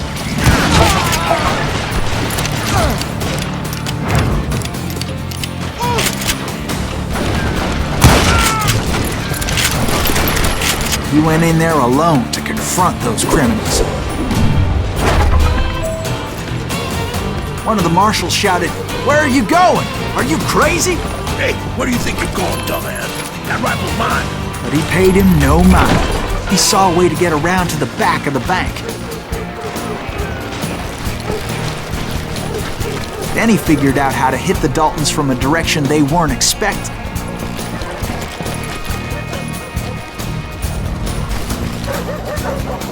from above. Fortunately, a water tower was right there.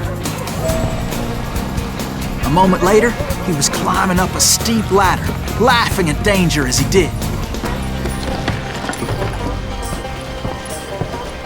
It was brave men like him who risked their lives to tame this wild country.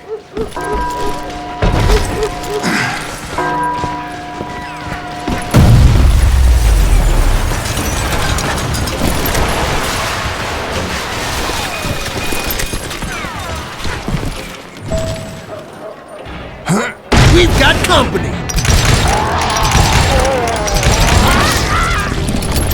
Heroic men like him, who did what other men couldn't or wouldn't to make this country free. Like Jim Bowie and Davy Crockett, who died defending the Alamo.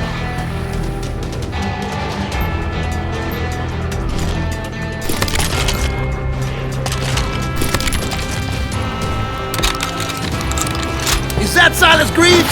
Son of a bitch!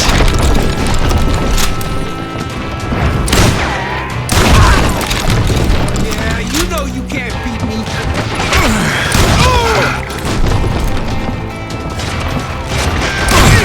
How you like that?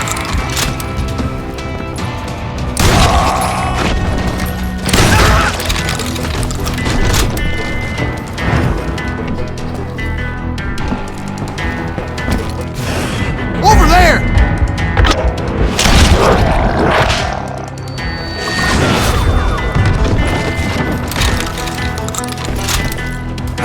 That's Silas Greaves!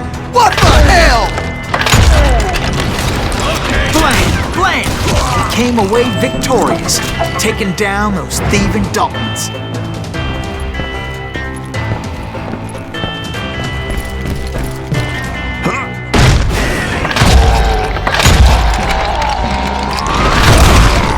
His name was Silas Greaves, and when the dust finally settled, he was the last man standing. Sorry, kid, but that just wasn't the way it happened.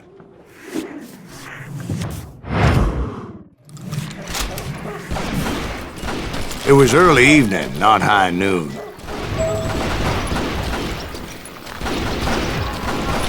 You or me? I was late to the party and Coffeeville was already up in arms. The Daltons blew up a safe and were all set to hightail it out of there. Those pathetic deputies surrounding the bank were dropping like flies.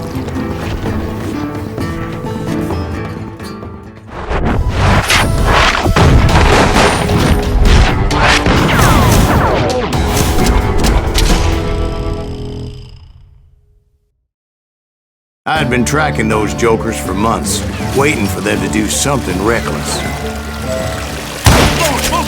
Finally, they did. Those stupid bastards decided to rob two banks at the same time in the same town where everybody knew them, but they still had friends in Coffeeville.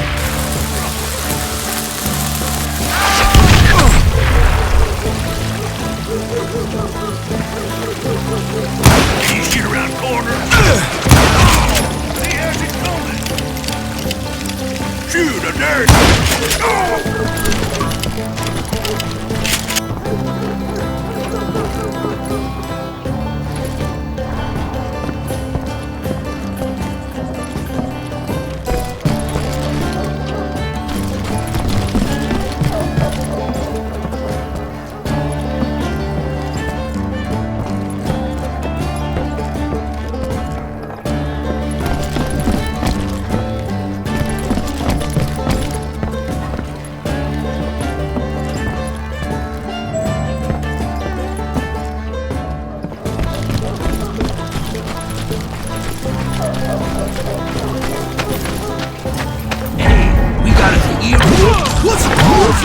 And those friends came after me like a pack of wild dogs, tooth and nail. They were coming at me from all directions. I caught sight of the Daltons running with the money and didn't want to lose them. Problem was, they knew the town better than I did. And to top it off, I found myself in the middle of another shootout entirely.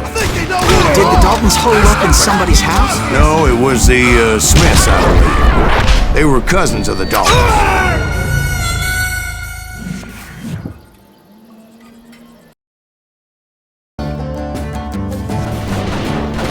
Did the Daltons hole up in somebody's house?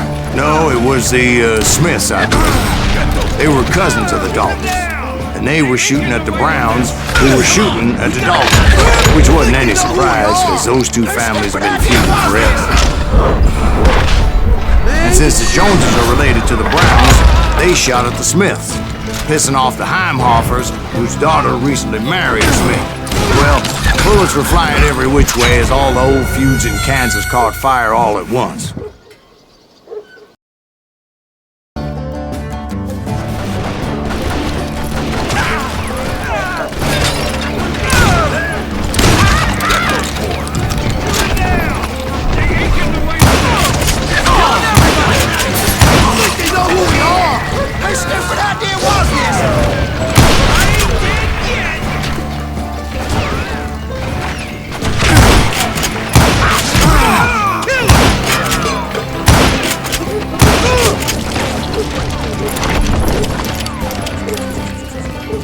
There was a hell of a lot of pissed off people in Coffeyville that day. But that's just the way life is sometimes. Shit happens.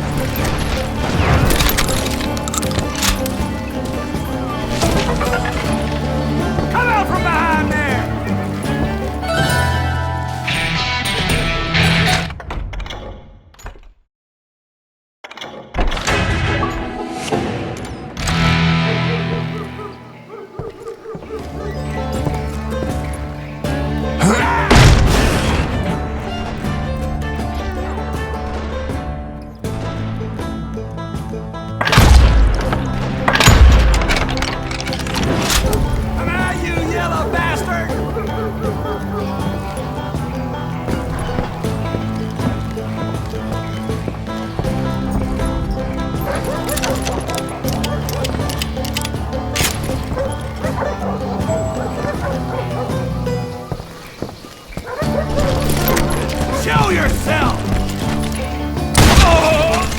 The Dalton boys knew I would never give up.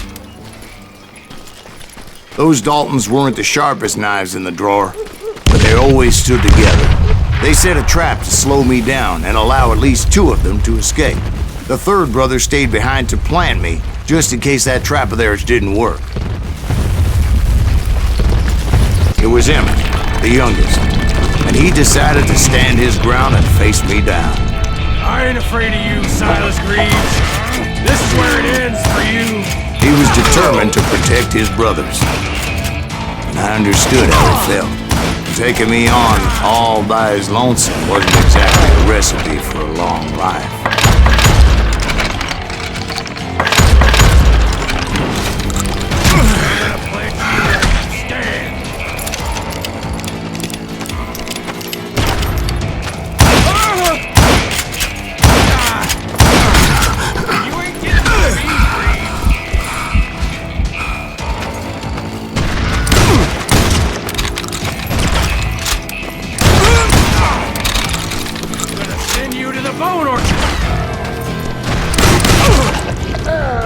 But Emmett Dalton survived the robbery in Coffeyville. He's the only Dalton who did.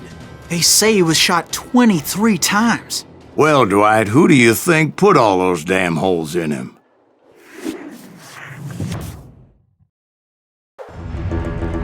But I have to admit, that boy had grit.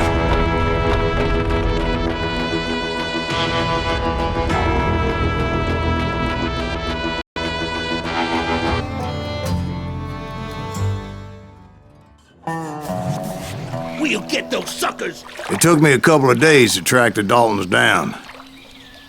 They can't get away with this! And in that time, a whole posse of local vigilantes offered to lend a hand. We'll track him to the ends of the earth. They seemed as determined as me to find those outlaws. But as we headed into those swamps, it was like I had my own private army. There was no way those boys were getting away this time.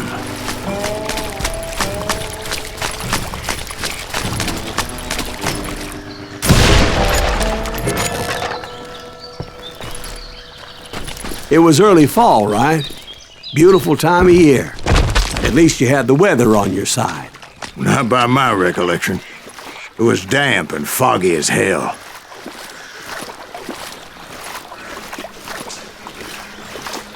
It was tough to stay on a true course, so we kept an eye out for landmarks.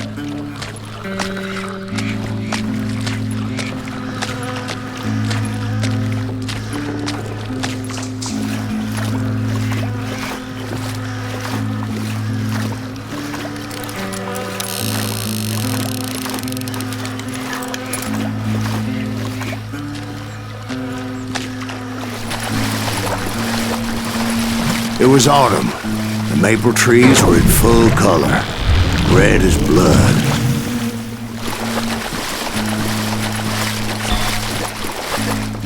The rains that year were torrential, so the whole area was flooded.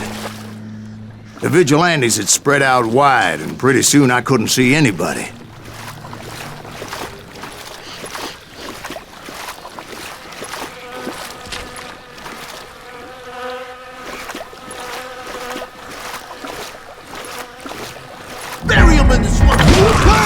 Stand! Except for some bitches ahead of me wanting to do me harm.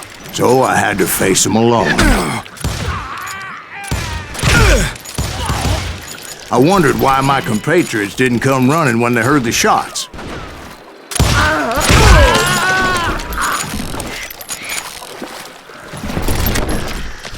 So did you find the Daltons? Not yet.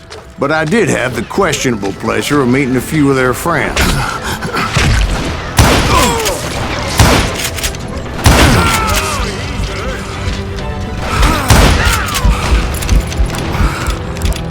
It's you or me?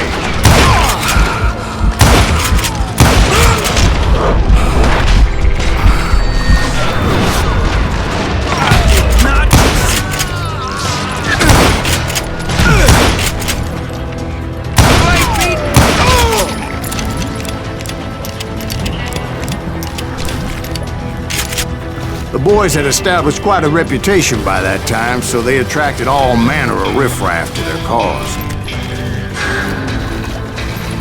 Point being, I was under serious attack.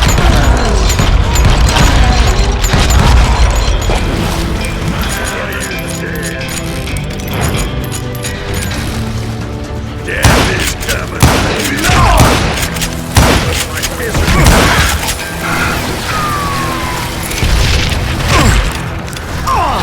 I'm gonna blow your damn head off.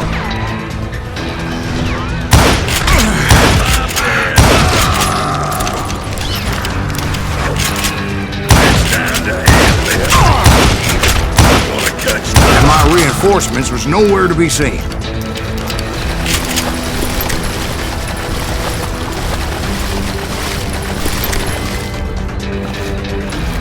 Somebody kill that sumbitch!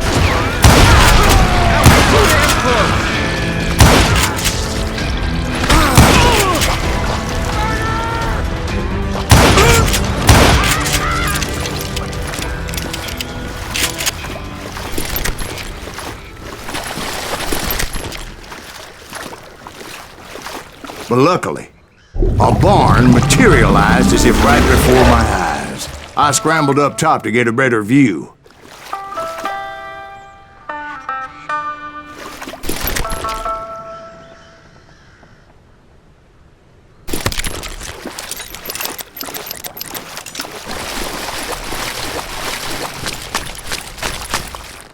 But just ended up falling inside. So, how did you get out?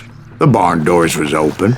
About right then, I saw some suspicious characters running for the bushes. Of course, I followed them. But that goddamn swamp was like a goddamn maze, and pretty soon I had no goddamn idea where I was. Steve? So I just started walking, and pretty soon...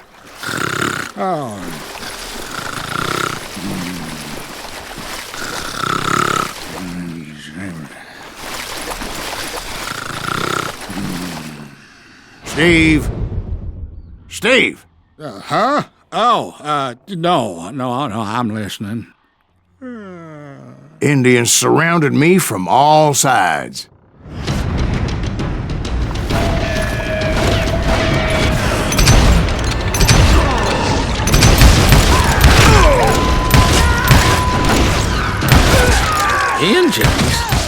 There were Indians. No. I just wanted to make sure Steve was paying attention. Now, where was I? You were following the Daltons through a swamp? That's right. See, Steve? Dwight's paying attention. Oh, I'm listening. I was just resting my eyes. So, where was I? The Daltons. Right. See, there's a reason so many outlaw gangs are made up of brothers. Being a brother is a very sacred thing. It's a bond like no other.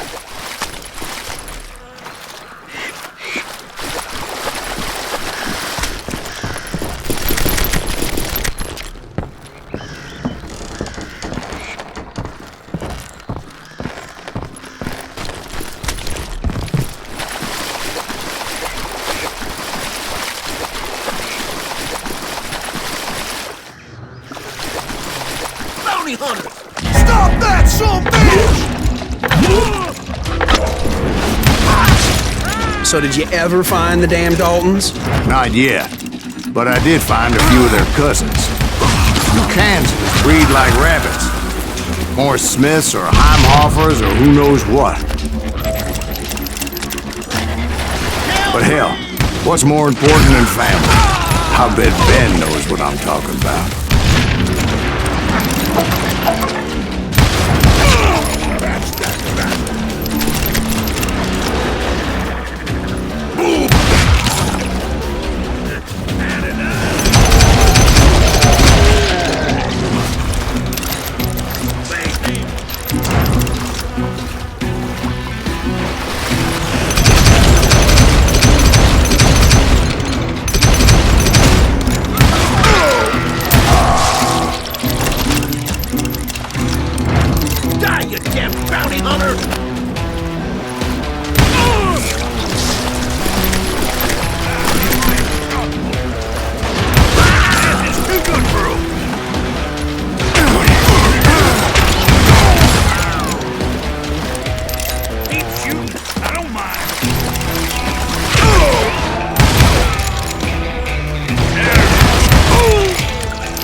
I knew those Dalton boys were out there somewhere, standing together against anyone who would threaten them.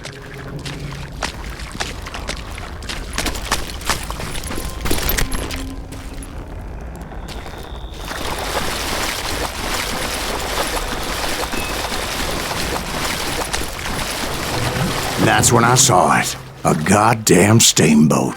A steamboat? In a swamp? Yeah, Steve, but this wasn't much more than a wreck, really. But how'd a damn steamboat end up in the swamps? Guess it floated off during the flood of '89. Now, was it a stern wheeler or a side wheeler? Does that really make a difference, Steve? It was a steamboat with a goddamn army on board. It was then that a fusillade of bullets come raining down from on high, and those vigilantes who accompanied me weren't anywhere to be found. But among those men that were shooting at me, I thought I saw some familiar faces.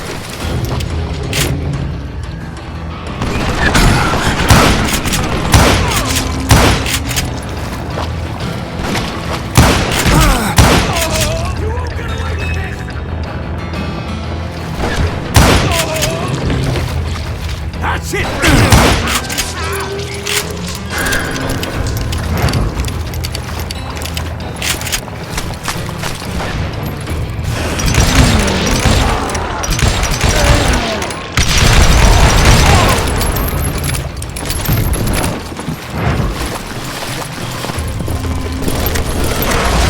Somewhere up there, the Daltons were waiting on me.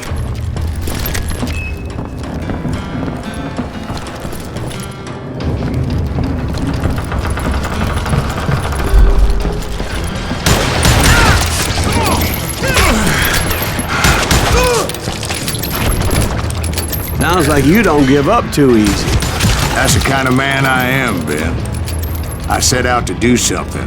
I do it. Surrender just ain't in my nature. Plus, I'm stubborn as hell.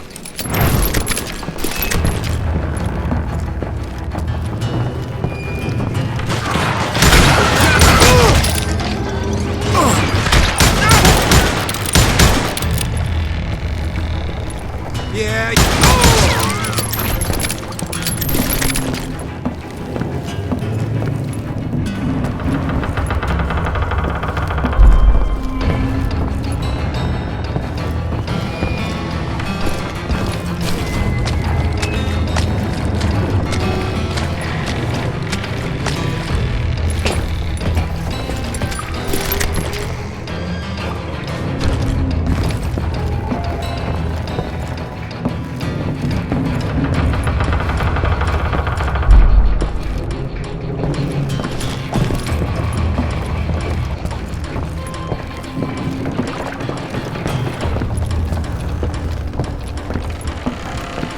Right about then, much to my relief, the vigilantes finally arrived. Their leader motioned at a cabin in the middle of the top deck, pointing me directly at the Daltons. I finally had them, after months of dogged pursuit.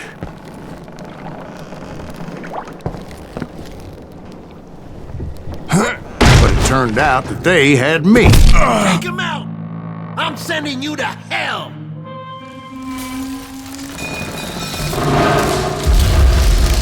The Daltons had played me like a fiddle. Apparently, the vigilantes were on their damn payroll. They didn't just want to shoot me. They wanted to burn me alive. But finding my way out of a burning labyrinth proved to be quite a challenge. It was a riverboat, right? I mean, it's not like it was a goddamn ocean liner. Oh, yeah, but I was in Did a you fight. hear about that ship that's gonna launch next year? Largest one in the world. You're talking about the Titanic. If you ask me, it's too blessed big. I don't think it'll even float. So anyway... Don't be stupid, Steve. They know what they're doing. They say that the Titanic is unsinkable. Oh, God. But getting back to that steamboat, how'd you get off it, Mr. Greaves? I took in a lot of smoke that day, so I admit my recollection might be a bit hazy. But somehow I managed to finally disembark. I was coughing up smoke and pretty damn pissed. I was done playing games with those boys. It was time to settle this once and for all.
Bob and Grat weren't about to come at me one at a time. They were in this together. Two brothers side by side, determined to take me down. Confident that this time the odds were on their side.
They got it wrong.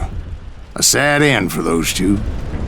If they'd only known that Emmett was still alive despite his wounds. Paroled 14 years later, he moved to California and sold real estate and lived off the legend of that fateful day. And the tragic death of his two brothers.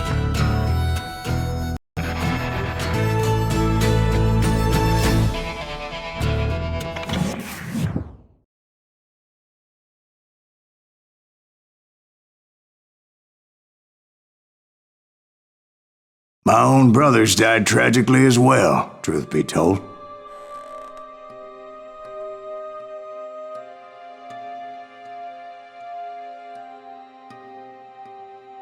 It was 1868, and me and my older brothers were pulling a tidy profit running cattle into Juarez, Mexico. One night after my brothers retired for the evening, I found a little poker game in a cantina with a couple of cowboys. And I just couldn't lose. I even won an old Spanish coin that had to be 100 years old.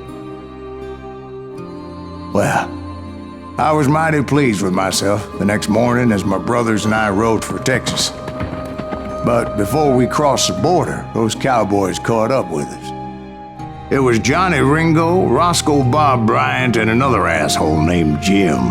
They wanted their money back and everything else we had, including our lives, as those boys didn't want us coming for them later. Bob put that old Spanish coin in my mouth and said, "I won't have it said that I left you with nothing, boy." Well, those horses bolted, and there we hung as those bastards rode away. The branch finally snapped under the weight of the three of us, but being my older brothers were bigger and heavier, they were already dead. And right then I swore to myself that I would avenge them. Ringo you know about. But Bob eluded me, until I heard he was riding with the Wild Bunch.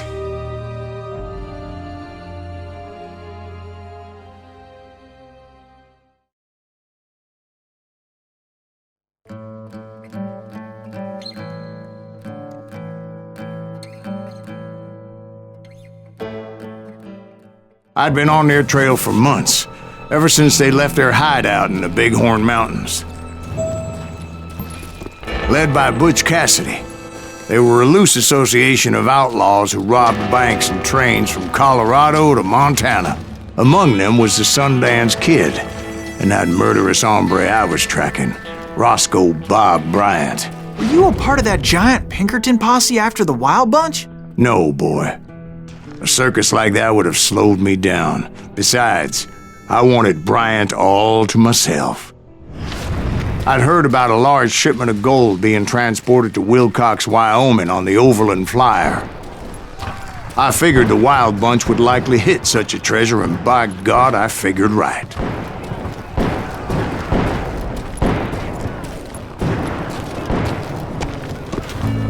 They blew the bridge with the intention of forcing the train to stop. Well, I assumed the Wild Bunch was likely in the still intact part of the train high above, so I had no choice but to make my way up through the passenger cars dangling down.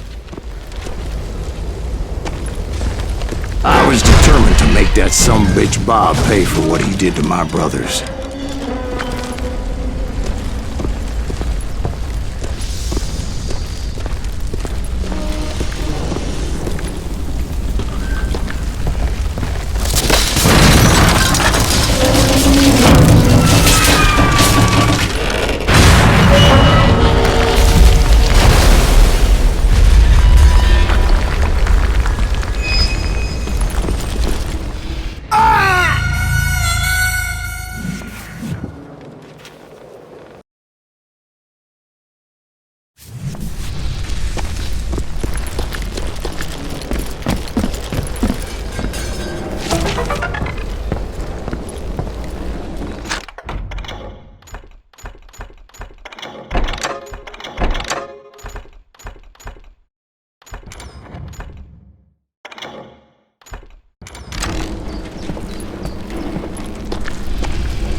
I found the device they used to blow the tracks, so I knew I was headed in the right direction.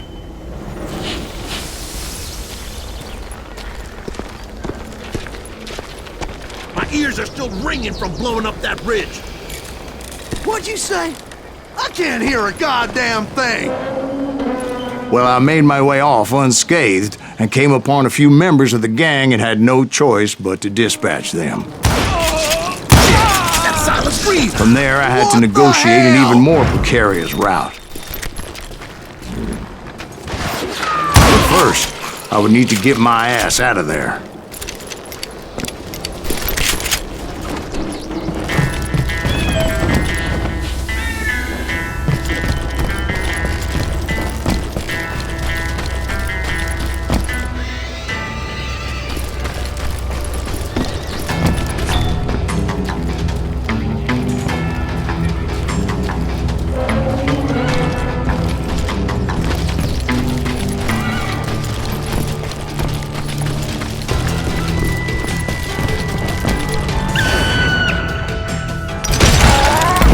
I jumped from the frying pan into the fire as the train was clearly fixing to fall. I had found the gang, but in order to find old Bob, I needed to fight my way forward past a whole passel of desperados. Outside, inside, any way I could, I made my way towards my prey. God damn him! Well, what about the passengers? It was mostly a freight train, as I recall. There were no passengers aboard that day.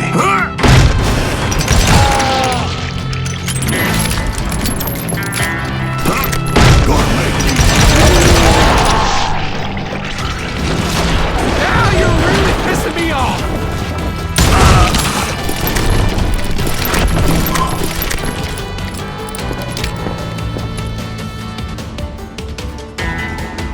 As I mentioned before, I am not fond of heights, but I was too busy dodging bullets to worry about falling to my death.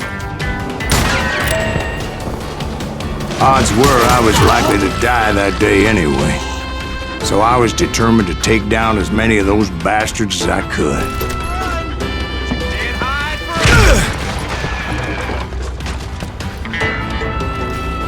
Time to die!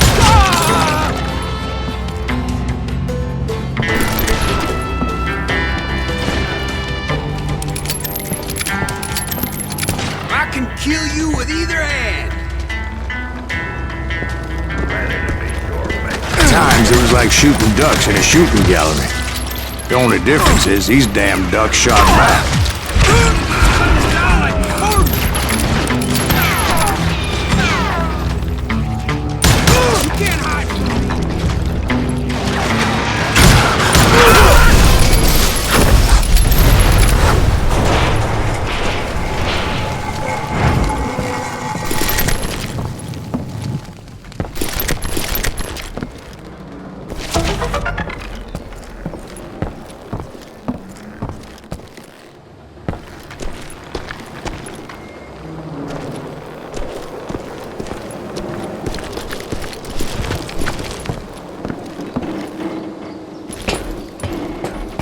I kept hoping the law would show up and give me a hand. You mean like that giant Pinkerton posse that I read about?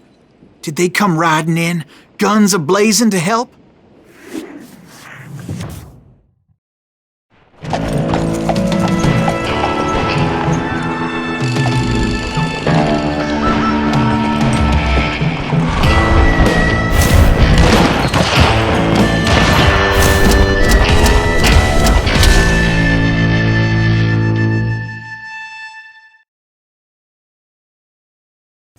Help? From the Pinkertons? No, son. I had to fight the Wild Bunch all by my lonesome, as usual. Who the hell is that?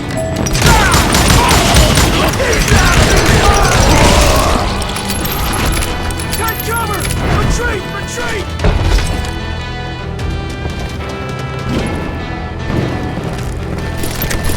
He's killing everybody!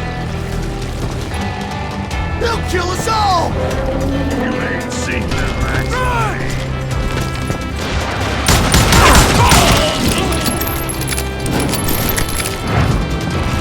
I'm gonna blow your damn head off.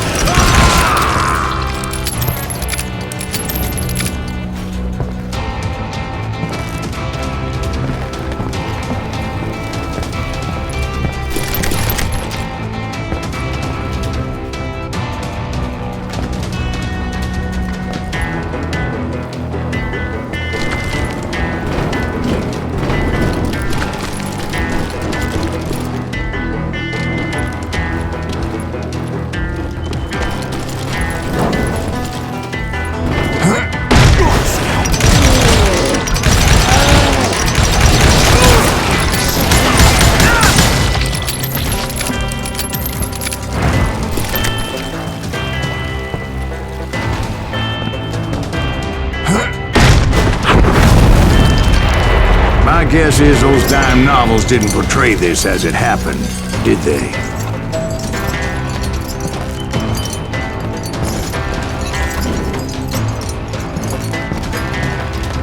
Only a few stragglers were left. I had to cut them down pronto if I was going to stay on old Bob's trail.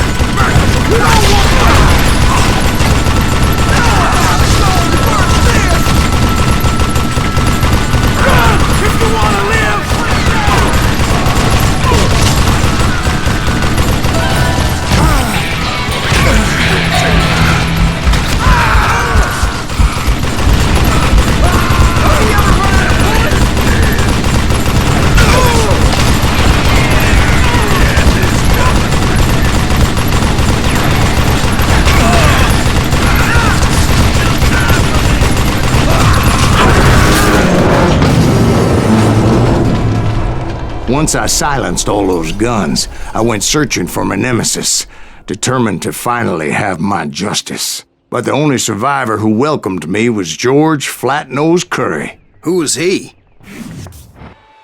The fastest gun in the gang. Right after Sundance, I mean. And Kid Curry, and maybe Elsie Lay. Though some folks might dispute that.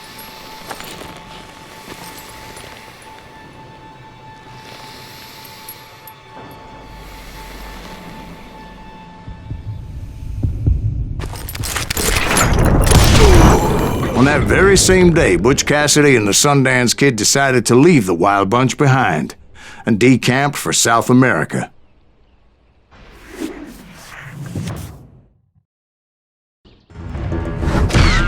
They ended up living down there for many years, but I'm sure you already know all about that.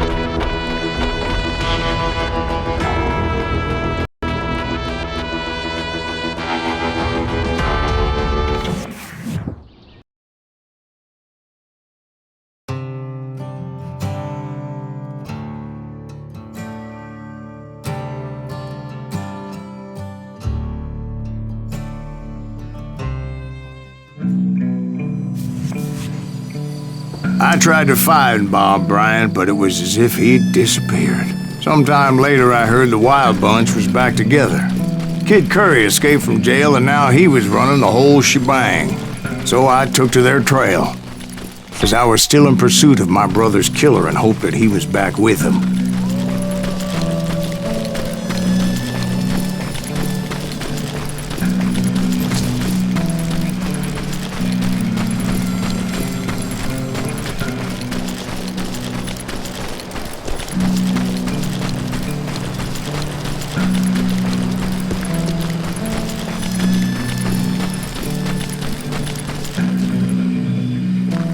That kid Curry's kinda crazy, ain't he? Don't let him hear you saying that. Anyways, I tracked those boys to a camp right outside Parachute, Colorado.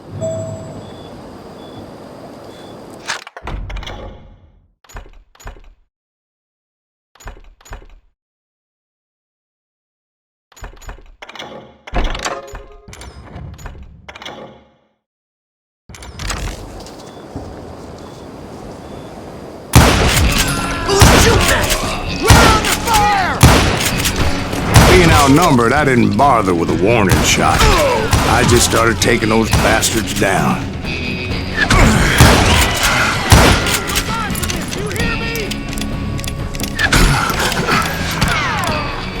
You ain't killing me.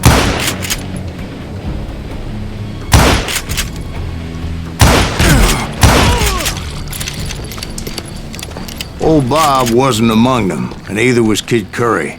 I could sense him close by, however, plotting something nasty. I just needed a clue as to their whereabouts.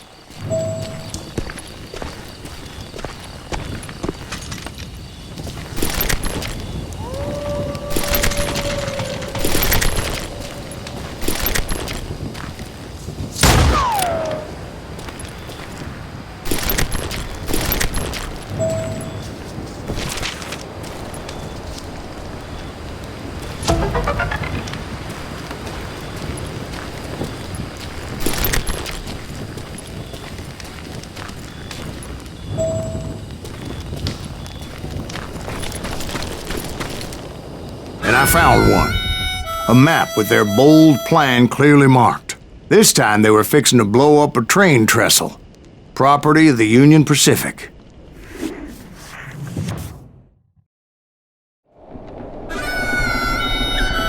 The plan clearly indicated how they were fixing to undermine several of the weakest wooden supports.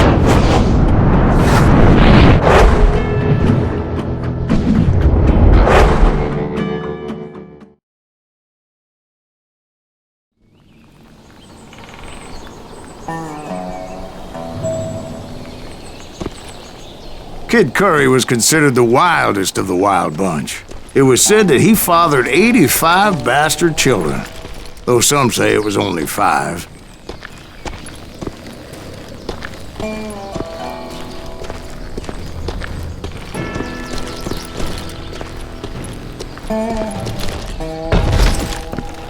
Kid Curry had bragged to a whore how he was gonna rob a train heading to the U.S. Mint in Denver.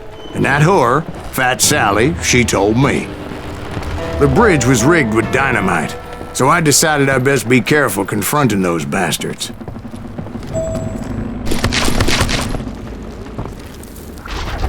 A moment later, I saw a ladder that somehow had escaped my attention. Don't you blow us up now. Don't worry, I know what I'm doing. Damn it! What the hell? But the Wild Bunch did not take kindly to my presence and attempted to blow my head off.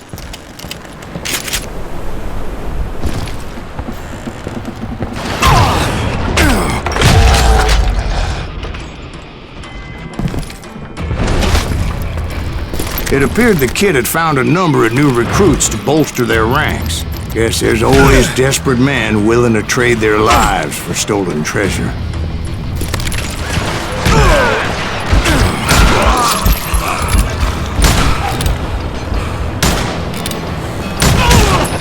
What happened next? Well, having removed the first bundle of dynamite, I decided I might as well remove the other one. Once that was done, I figured I'd find my way from there.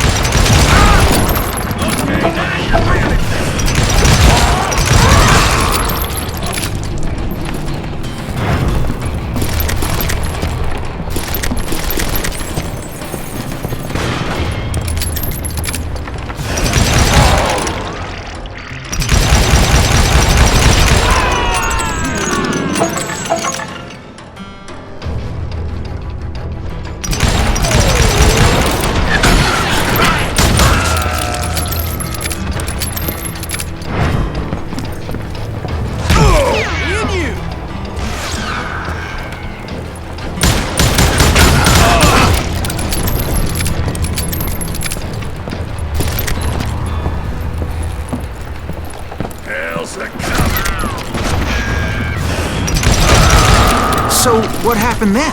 Had to remove more of that damn dynamite.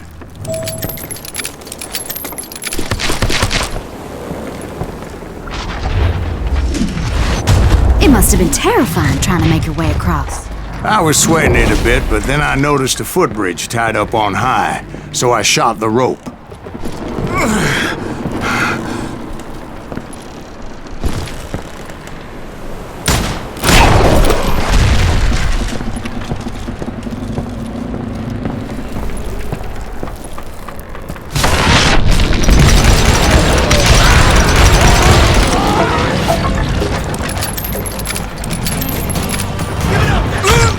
So that was all the dynamite? Funny you should mention that, darling. As actually there was a fourth charge impeding my progress. Are you some kind of maniac?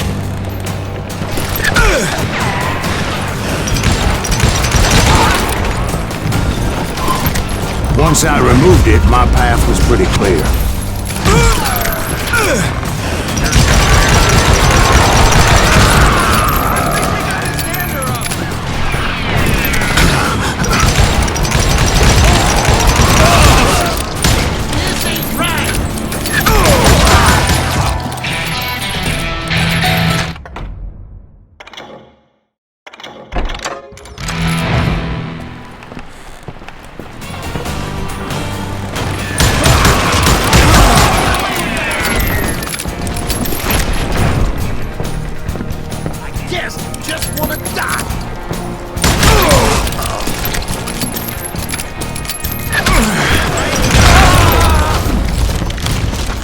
So I proceeded onward, and realized that that way just wasn't gonna work. I needed an alternate path forward.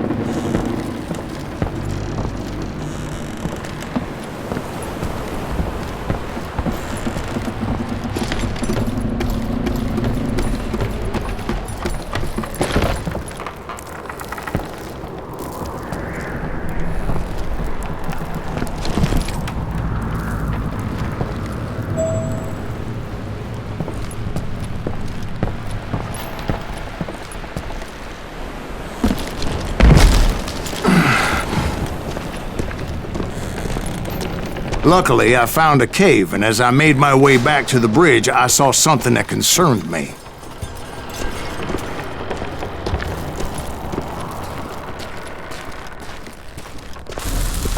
It was a long, burning fuse, and it was moving fast as hell. I had to catch it.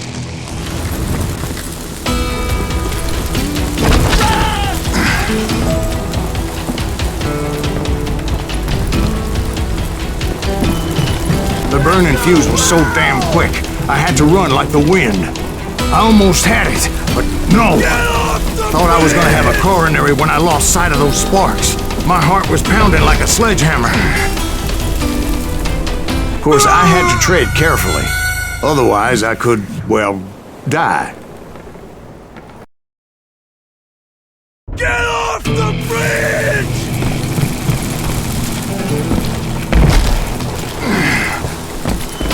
I knew that failure meant boom.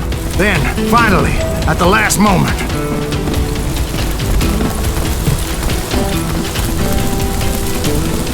Whew.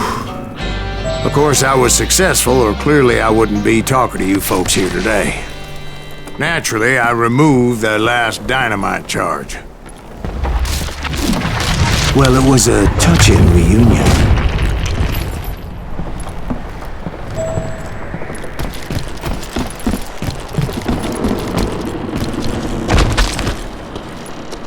But by this time, I was thoroughly exhausted and dragging my ass as I was not a young man anymore.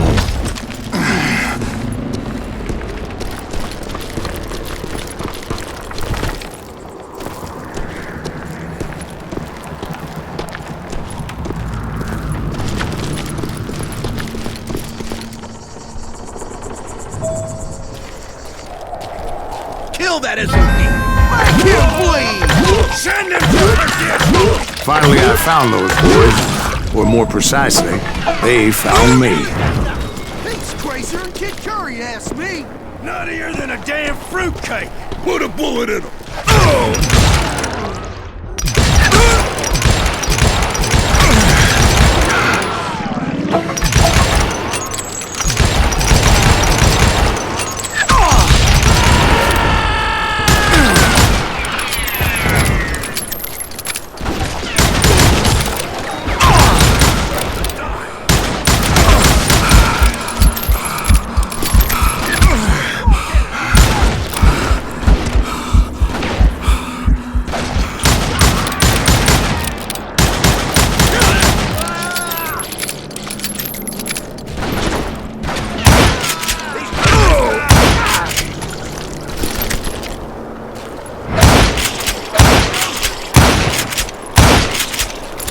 Just when I thought things couldn't get worse, Kid Curry opened up on me with a goddamn Gatling gun.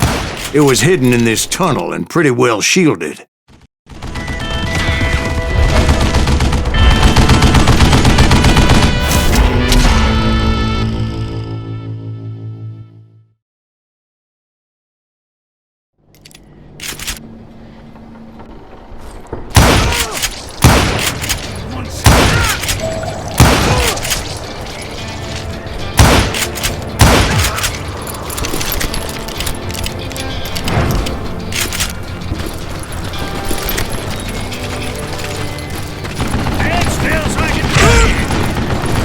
Luckily, I had located some dynamite. I still, however, had my work cut out for me.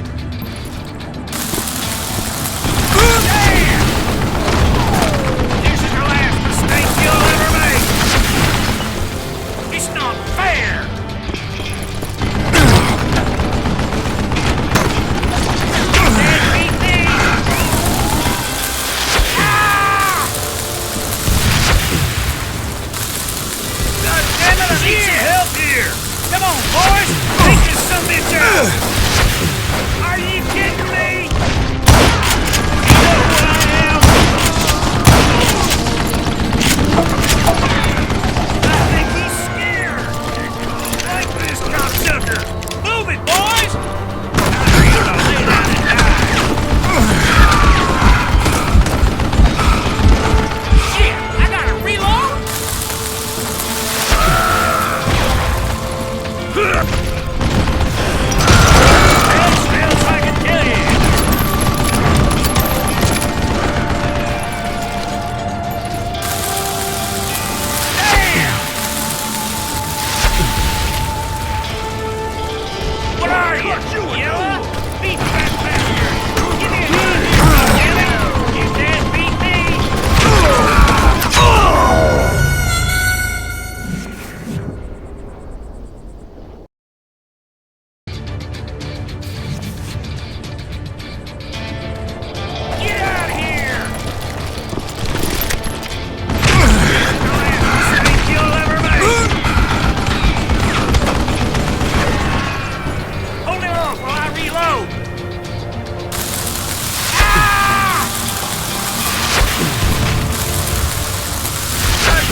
Eventually, I brought that tunnel down.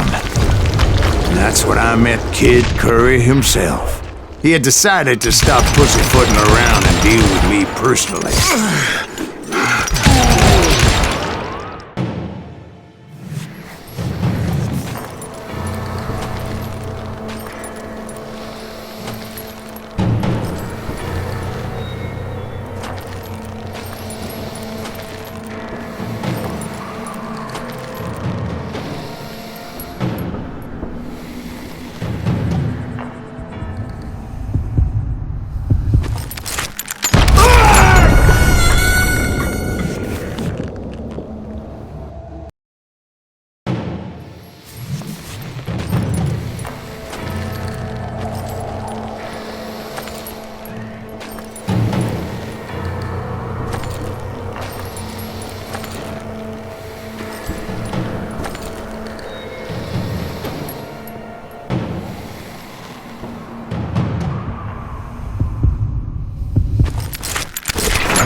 Fast as he was, I was just a bit faster. And as he lay wounded, I demanded to know the whereabouts of Roscoe Bob Bryant. He shouted at me, "Is that what this is about? Bob went with Butch and Sundance to South America. You ain't never finding him."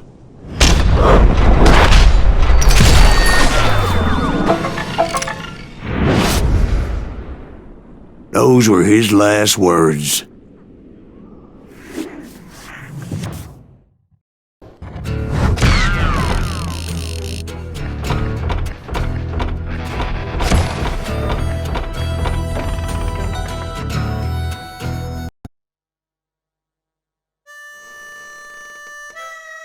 So, Bob Bryant got away?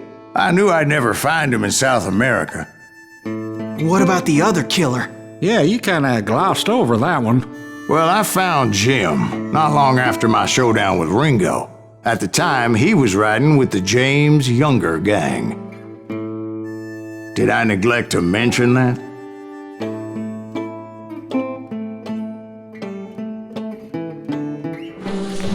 Jesse James? The greatest outlaw who ever lived? Jesse and his kin rode with Quantrill when he raided Lawrence, Kansas, and killed near 200 people, boy. Nothing great about that. And from there, him and his brother went on to rob banks and trains from Kansas to Missouri. Which is why there was such a rich bounty on their heads. 40 grand for both of them, dead or alive. That's one hell of a payday.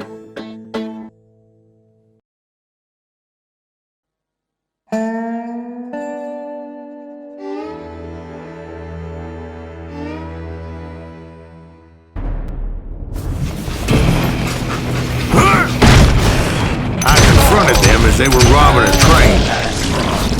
Bullets were flying at me from every which way. But I knew I'd have to fight my way forward if I was gonna find this Jim.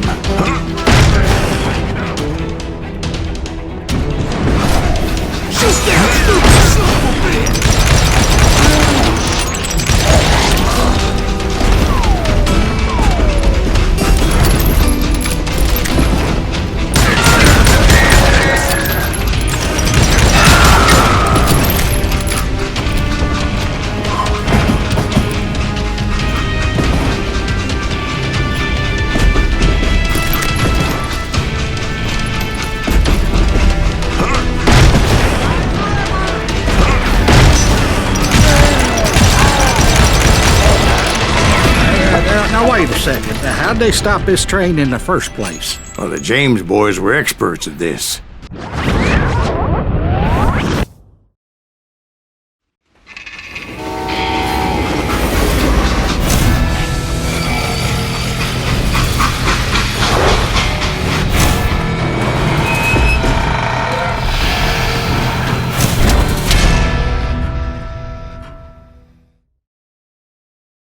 They hopped a freight train having heard there was a big payroll in the express safe. So, I hopped the same train.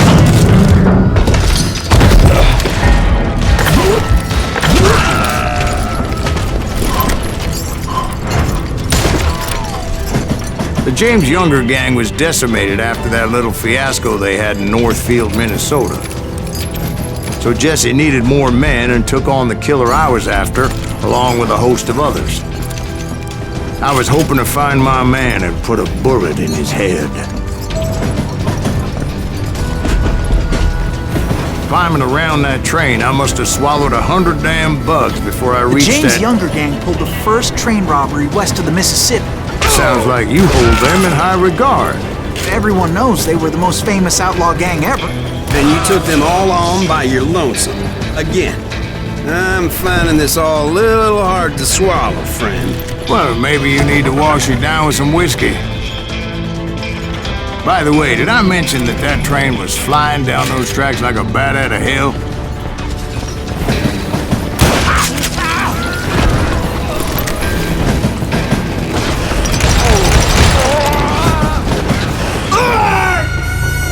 It was a rickety ride and quite precarious.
Anyway, excuse me, Ben, where would I find the gentleman's facilities?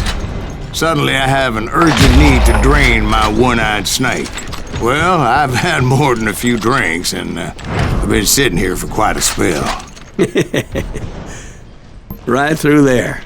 Let me show you.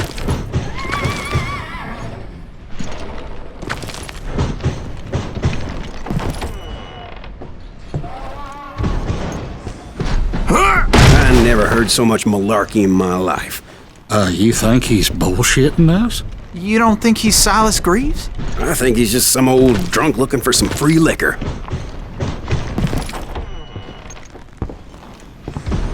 I don't know, Jack. I think I believe him. You don't think he met Jesse James? Boy, you gotta be kidding me. That story makes no sense at all. Jack. I mean, you gotta be 2 bricks short of a load to believe that cock and bull story. I don't agree. Jack, lay off the bar. You seriously think that tired old man went toe-to-toe with Jesse James?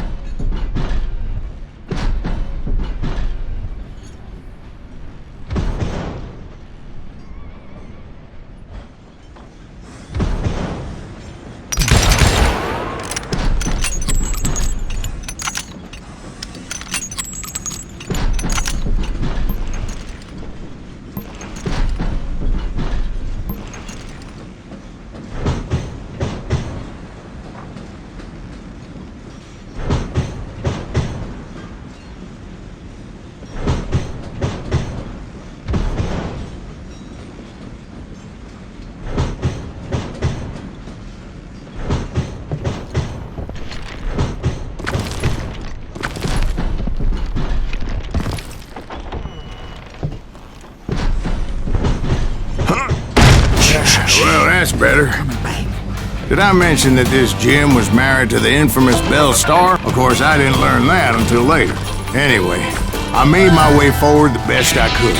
Around the sides, over the roof.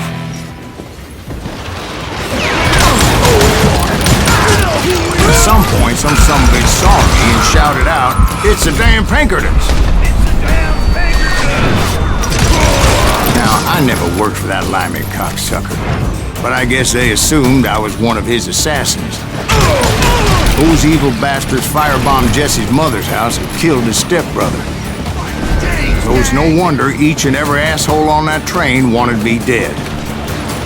Everybody's always mistaking me for somebody else, aren't they? Why is that, I wonder?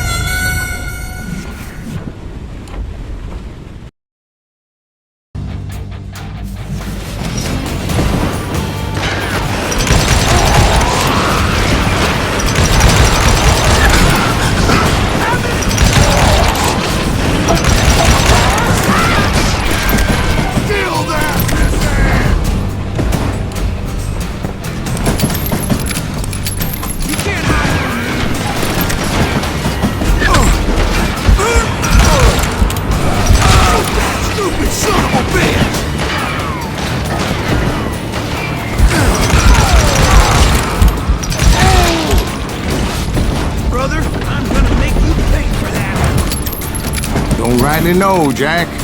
I'm just telling you how I remember it.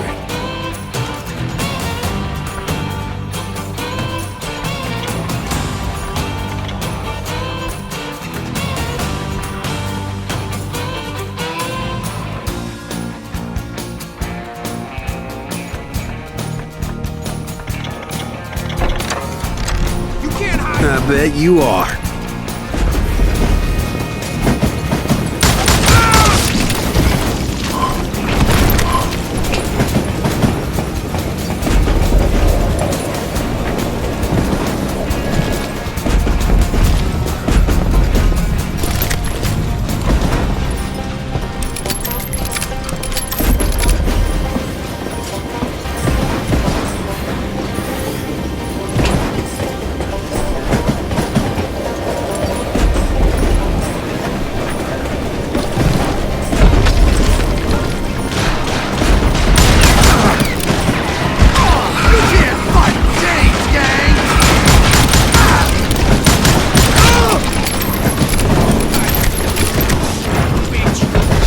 I came across a flat car piled high with logs and had to come up with a creative way to make my way forward.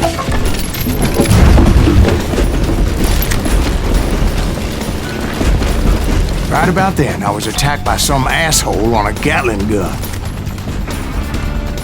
Well, seems like you run into a lot of them. Asshole? Gatling guns. Yes, I did. Now, I don't remember how I took it out. It was either a bullet or dynamite. Where would you find dynamite? Does it really matter, Jack? You're messing with the flow of the story here.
was looking for Jim and shooting any son of a bitch stupid enough to get in my way. And that included Jesse James himself.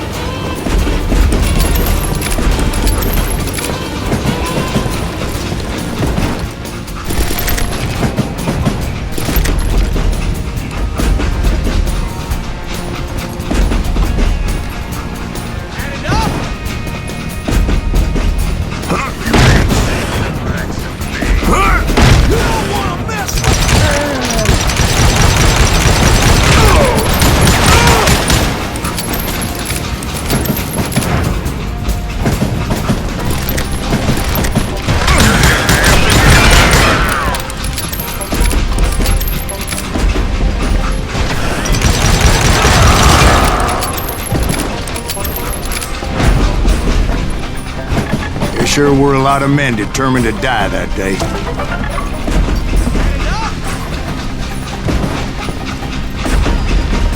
Shoot that stupid son of a bitch!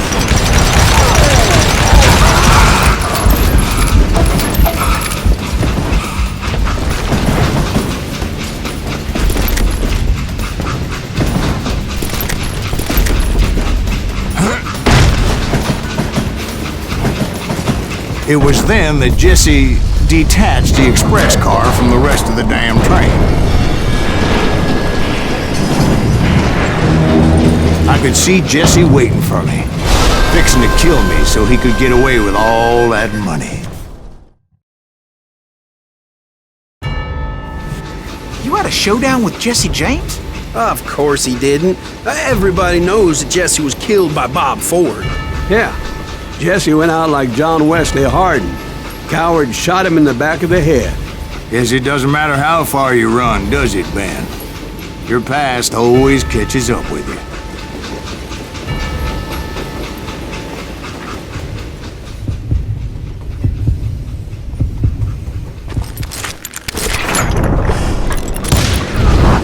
Yeah, I didn't kill Jesse James.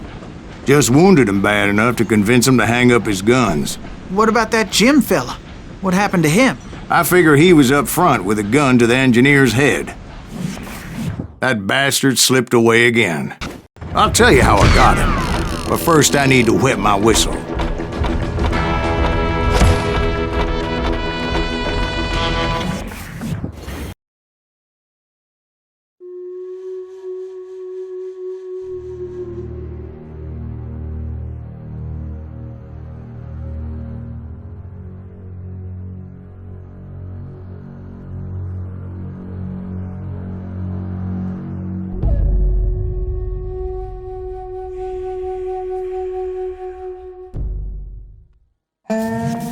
After my showdown with Jesse, I continued to track his brother, Frank, and that son of a bitch, Jim.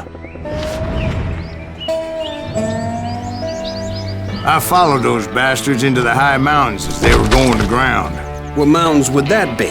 Somewhere in the Ozarks, I believe. The perfect place to hide out from the authorities.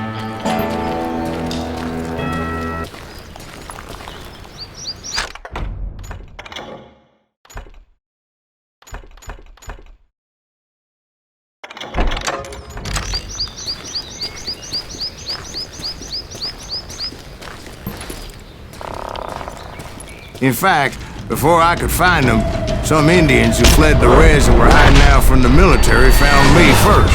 They probably thought I was a cavalry scout and didn't want me telling the military where they were. Indians? Yeah, they could have been Cheyenne, but there was all sorts of renegades roaming the landscape back then.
How about another whiskey, Ben? Nothing better to soothe the troubled soul.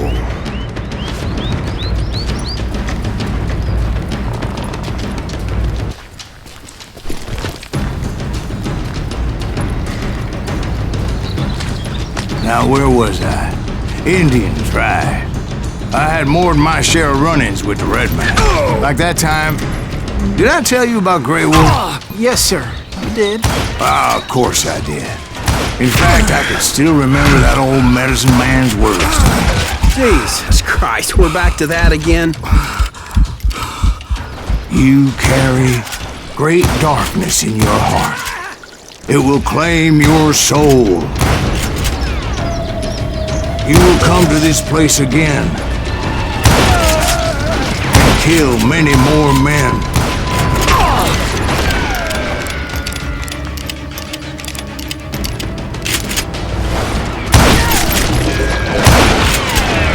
Darkness will grow until it consumes everything you are.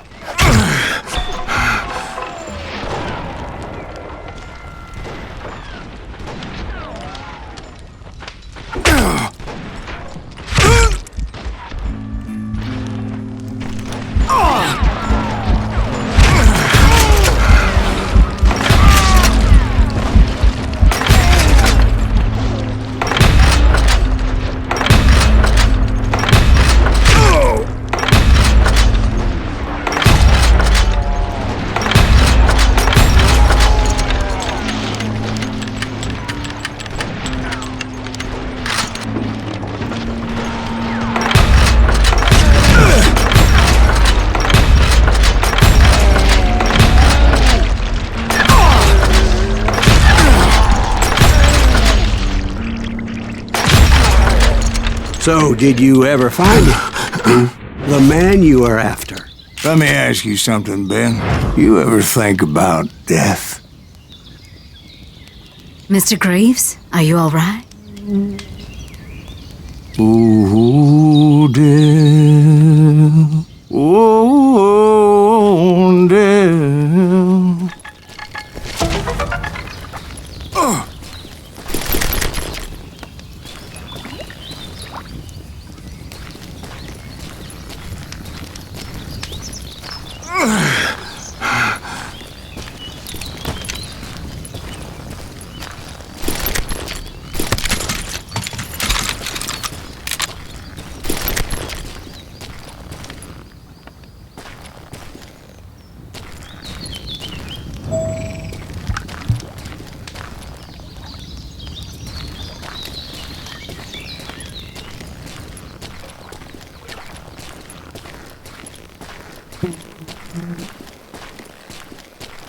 Won't you spare me over till another year?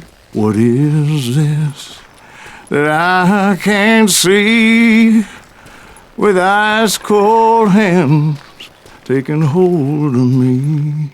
Well, I am death, none can excel. I'll open the door to heaven or hell. Oh, death, someone would pray. Could you wait to call me another day? Oh, death, oh, death, won't you spare me over till another year?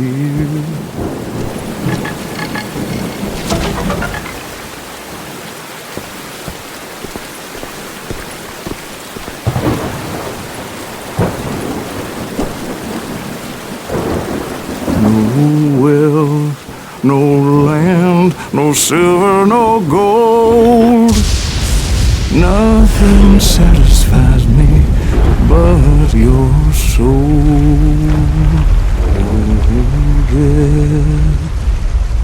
Oh, death, won't you spare me over till another year?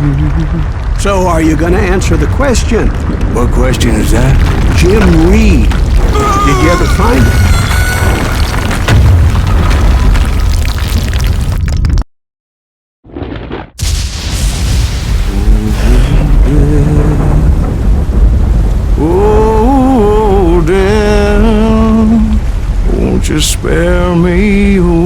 till another year.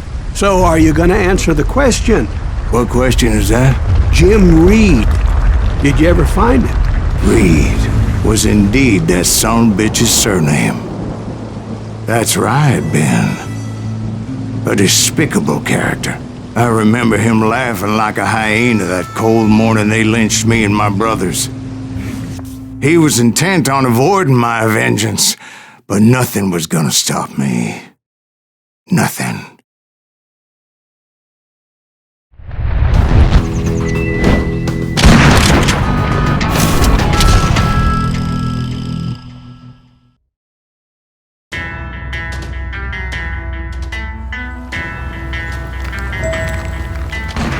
I finally did track those outlaws down. They had long rifles with scopes and were well positioned to pick off any poor soul who came anywhere close.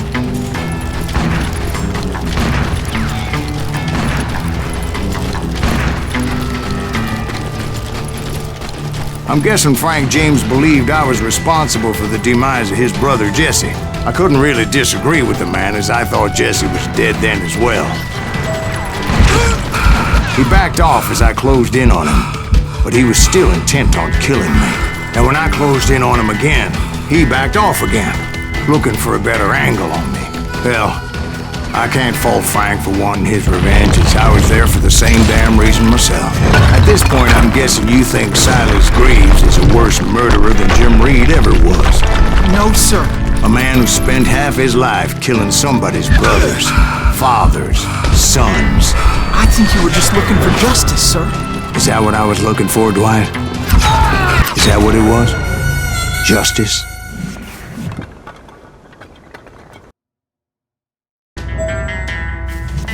It was a pitched battle that could have gone either way. Luckily, I had some dynamite in my possession. Dynamite? On your person? A few sticks, just in case. It's always good to be prepared. Right. I'm just laying out the facts as I remember them, Jack.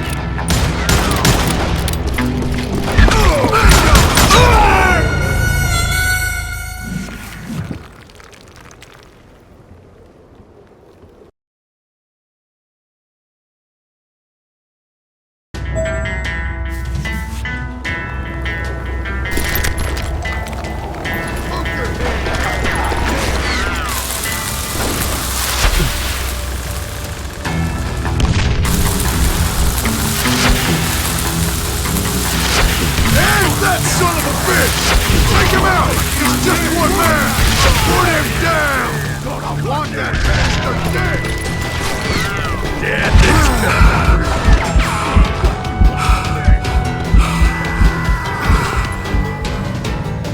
Gonna cut you a new smile! Push his damn head off!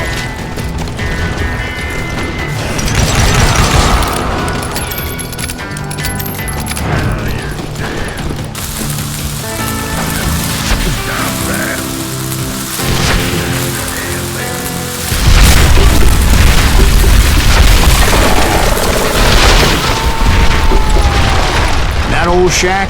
Well, it went tumbling right off that cliff. With Frank James still in it? Yes, sir. But Frank James is still alive, living in Missouri, showing folks around the family farm for 25 cents a tour. I didn't say he died in the fall, now did I?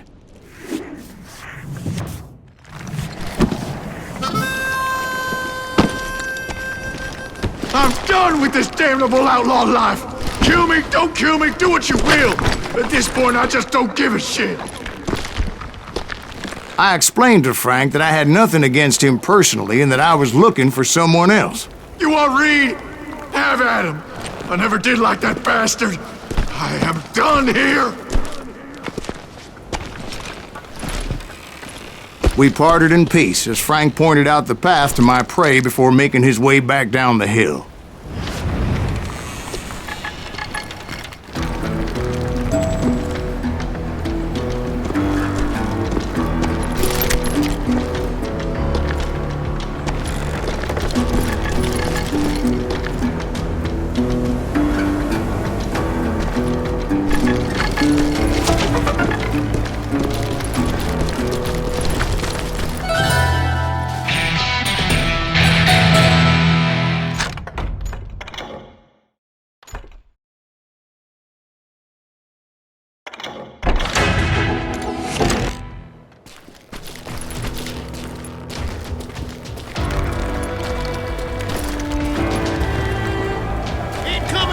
So what happened with Reed?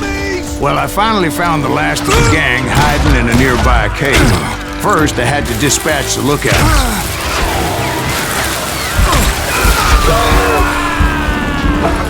As I was determined not to let that murderer escape my revenge again.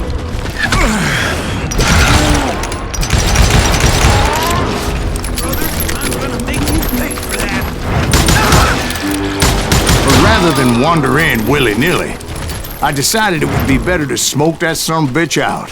"Hey, Reed!" I shouted. "No wonder you're so ornery. Can't be easy being married to Belle Starr. While you're off providing for the family, she's spreading her legs for every Tom, Dick, and Cole younger. Not an attractive woman exactly, but very friendly. At least she was to me." Son of a bitch! It was then that the last bunch of bandits jumped out of hiding. Why won't this asshole give up? Would someone please kill him?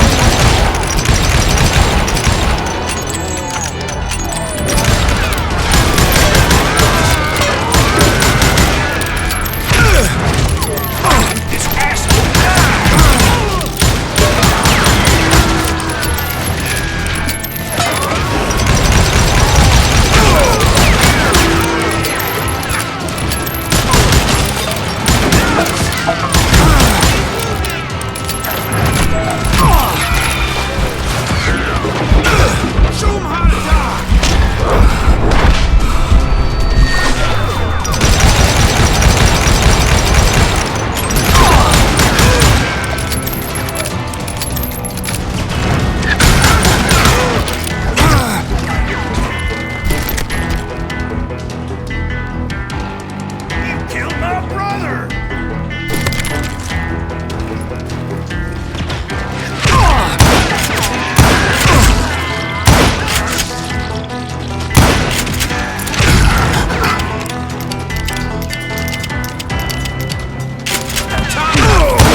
Eventually, it was just me and Reed.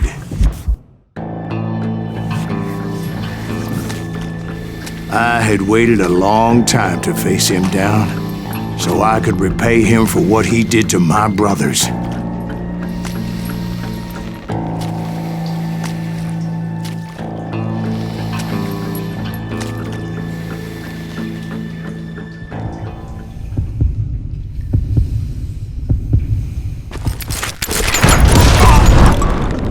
And repay him I did.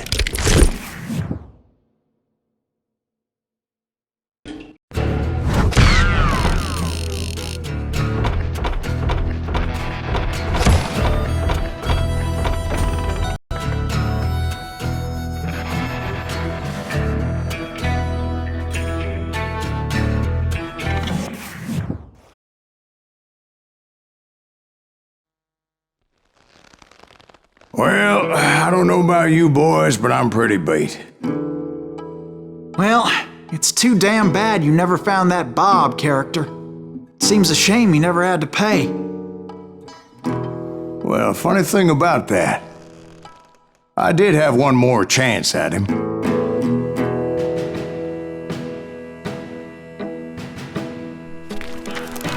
Six months ago, I heard that Butch and Sundance were back in the States and had gathered up some of their old gang. I tracked them down, hoping that Roscoe Bob Bryant had returned with them. So you're saying they didn't die down in Bolivia? That's what I'm saying.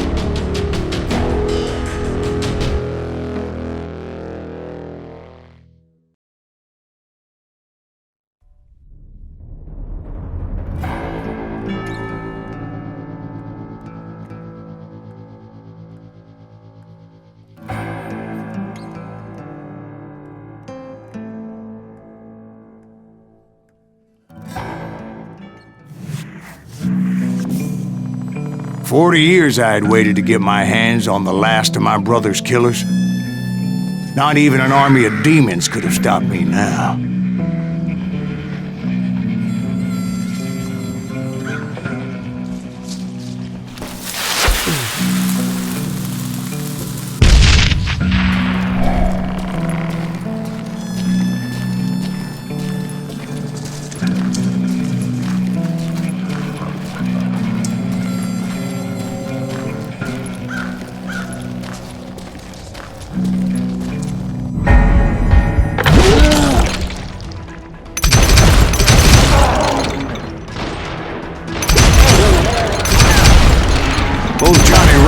Jim Reed fell fairly quickly. But the last one, Roscoe Bob Bryant, that son of a bitch had managed to escape my vengeance time and time again. I couldn't even be certain I'd recognize him after all those years. By now, he had to be close to 70. For all you know, he could have been dead. That thought had indeed crossed my mind, as did others. For instance, did my thirst for vengeance turn me into something worse than the man I was after? By this point in my storied career, I had killed more men than Bob Bryant ever had. I was furious as hell at that bastard for making me who I am.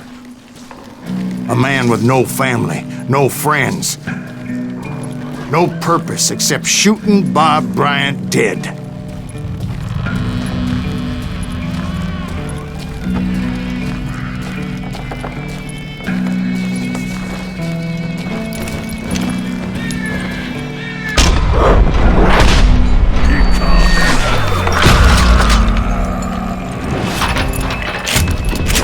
Nothing could stop me from taking his life. I'd been after that killer forever, from the time I rode with Billy the Kid. But that chapter of my story you already know. Chapter of that fairy tale, you mean? Suddenly it was 1910. There I was, an old man roaming a ghost town dead almost 2 decades.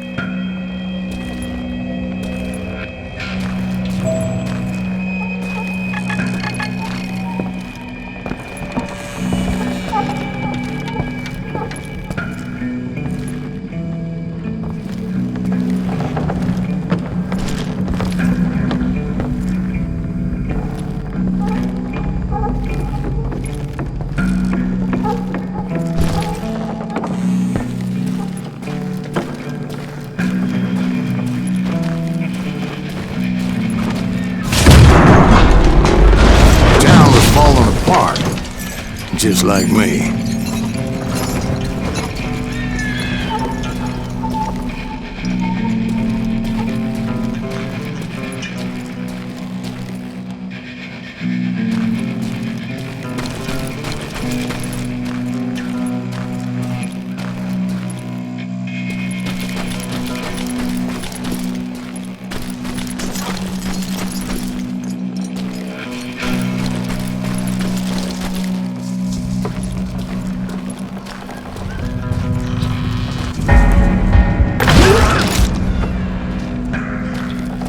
But I wasn't about to call it quits.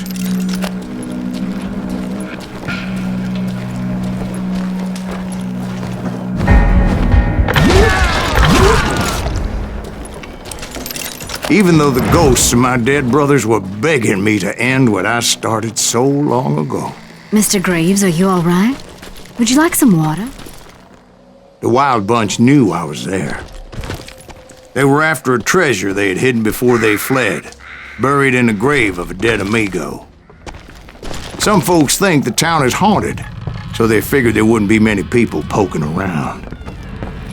I intended to fill that grave with Bob Bryant's corpse. But like I said, the bandits knew I was on to them. They lured me in and hit me with everything they had.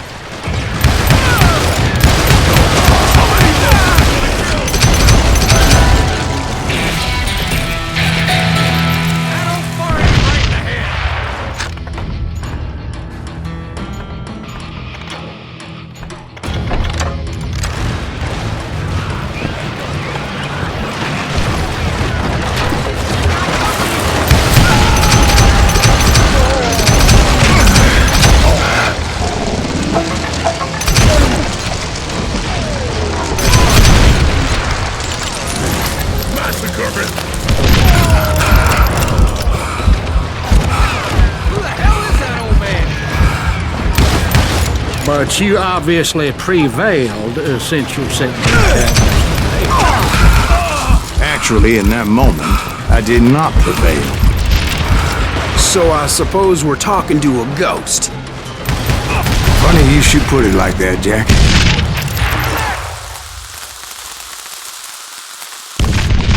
Because when I woke up... From the dead? There was silence all around me.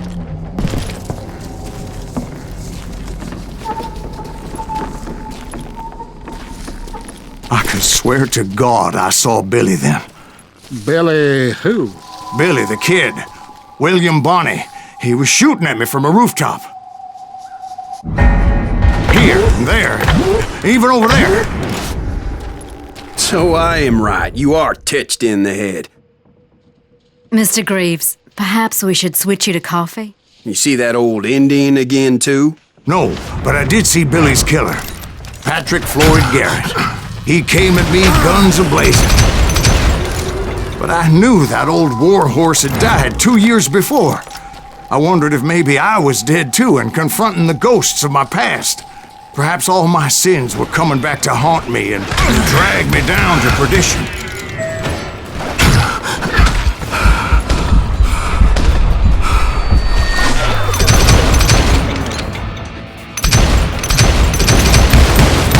I saw Henry Plummer throw dynamite at me.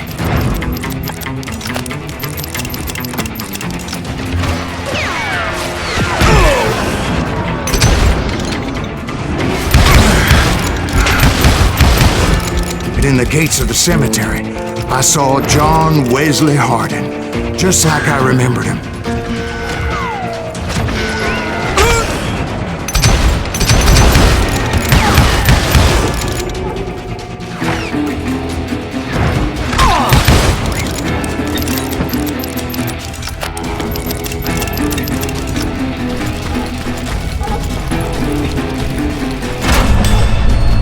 Robert Ollinger appeared with his terrible double-barrel shotgun.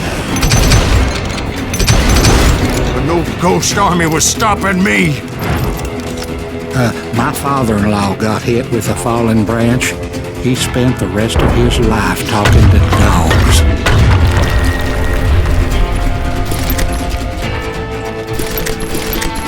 Newman Hayes Clanton, William Brocious, John Peters Ringo, they all wanted me dead.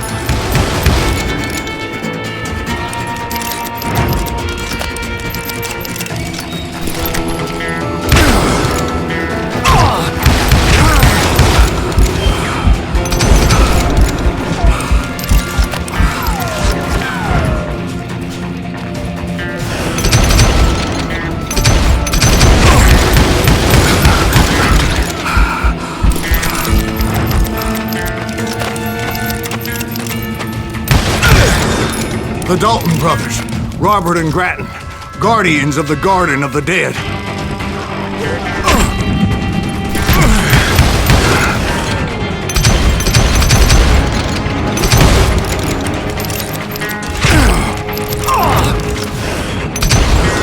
George Curry and Harvey Logan, alias Kid Curry, both thirsty for vengeance from the great beyond.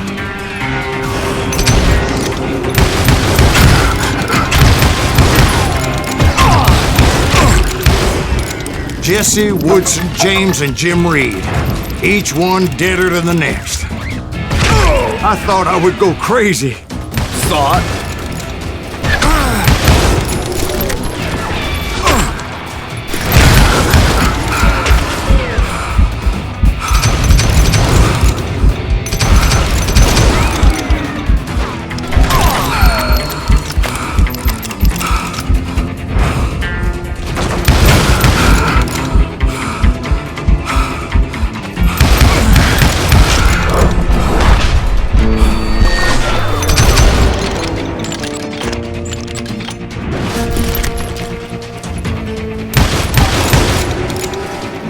Finally, I saw Harry Alonzo Longabaugh.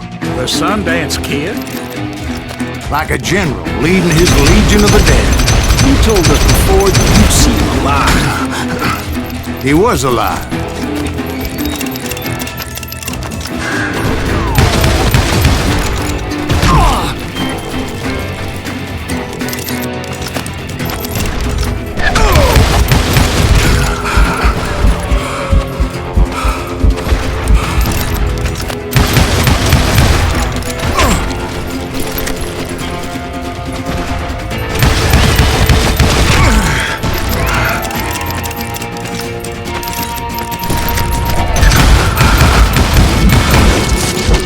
voice called to me from afar.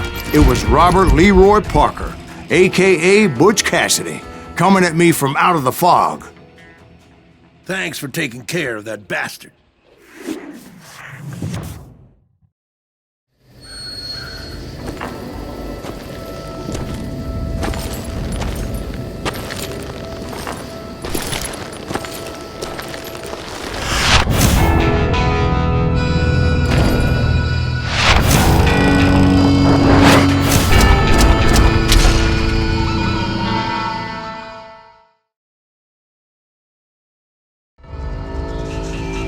But the kid wasn't quite deceased.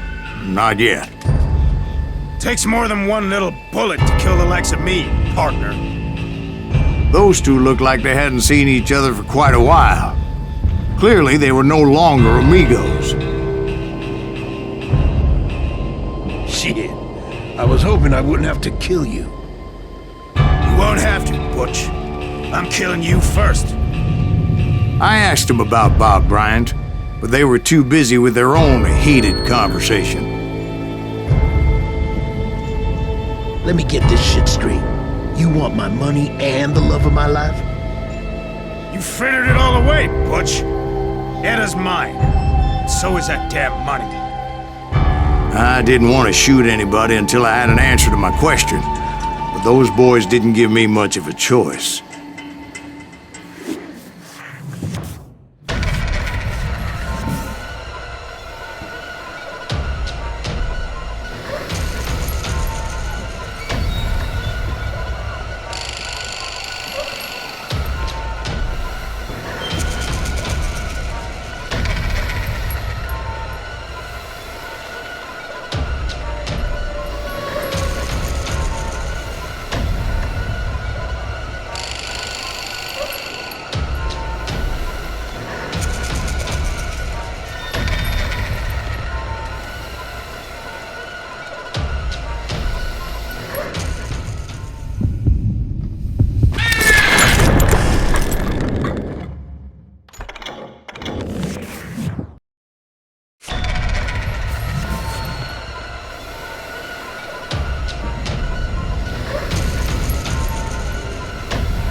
Butch Cassidy and the Sundance Kid died there in that cemetery not 6 months ago.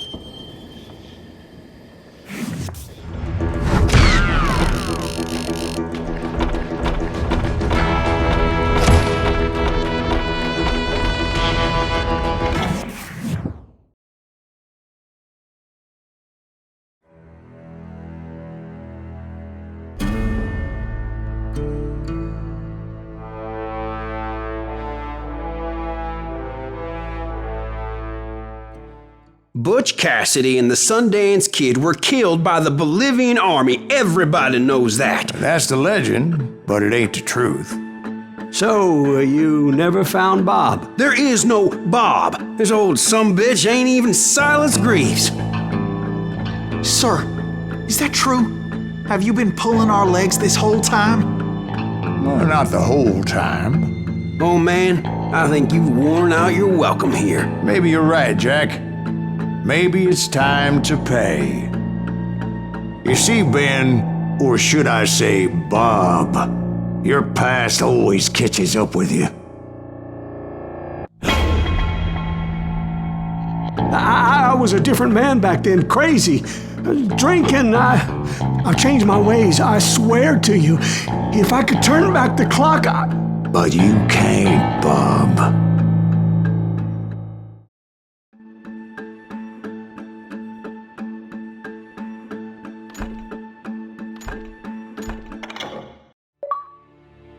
Why'd you toy with me like that? Telling those tales, knowing all along. Why not just lay your cards on the table? Wanted to suss you out, Bob. See what kind of man you turned out to be. Maybe prod you into drawing on me. See, all those years on your trail turned me into a killer. Can't even remember who I was before you tried to murder me. You, on the other hand, walked that very same path in exactly the opposite direction. What do you mean by that? You think your life is worth sparing, Bob? Boy, what's your name again? It's Eisenhower, sir. Dwight Eisenhower. What do you plan to do with your life, Dwight Eisenhower? Tomorrow I'll be leaving for West Point, sir. So, you want to be a soldier? Well, then do it right, son. Don't tear down the world out of anger and spite like I did. You build it up. You do something decent with your life, you hear me? Sir? Yes, sir.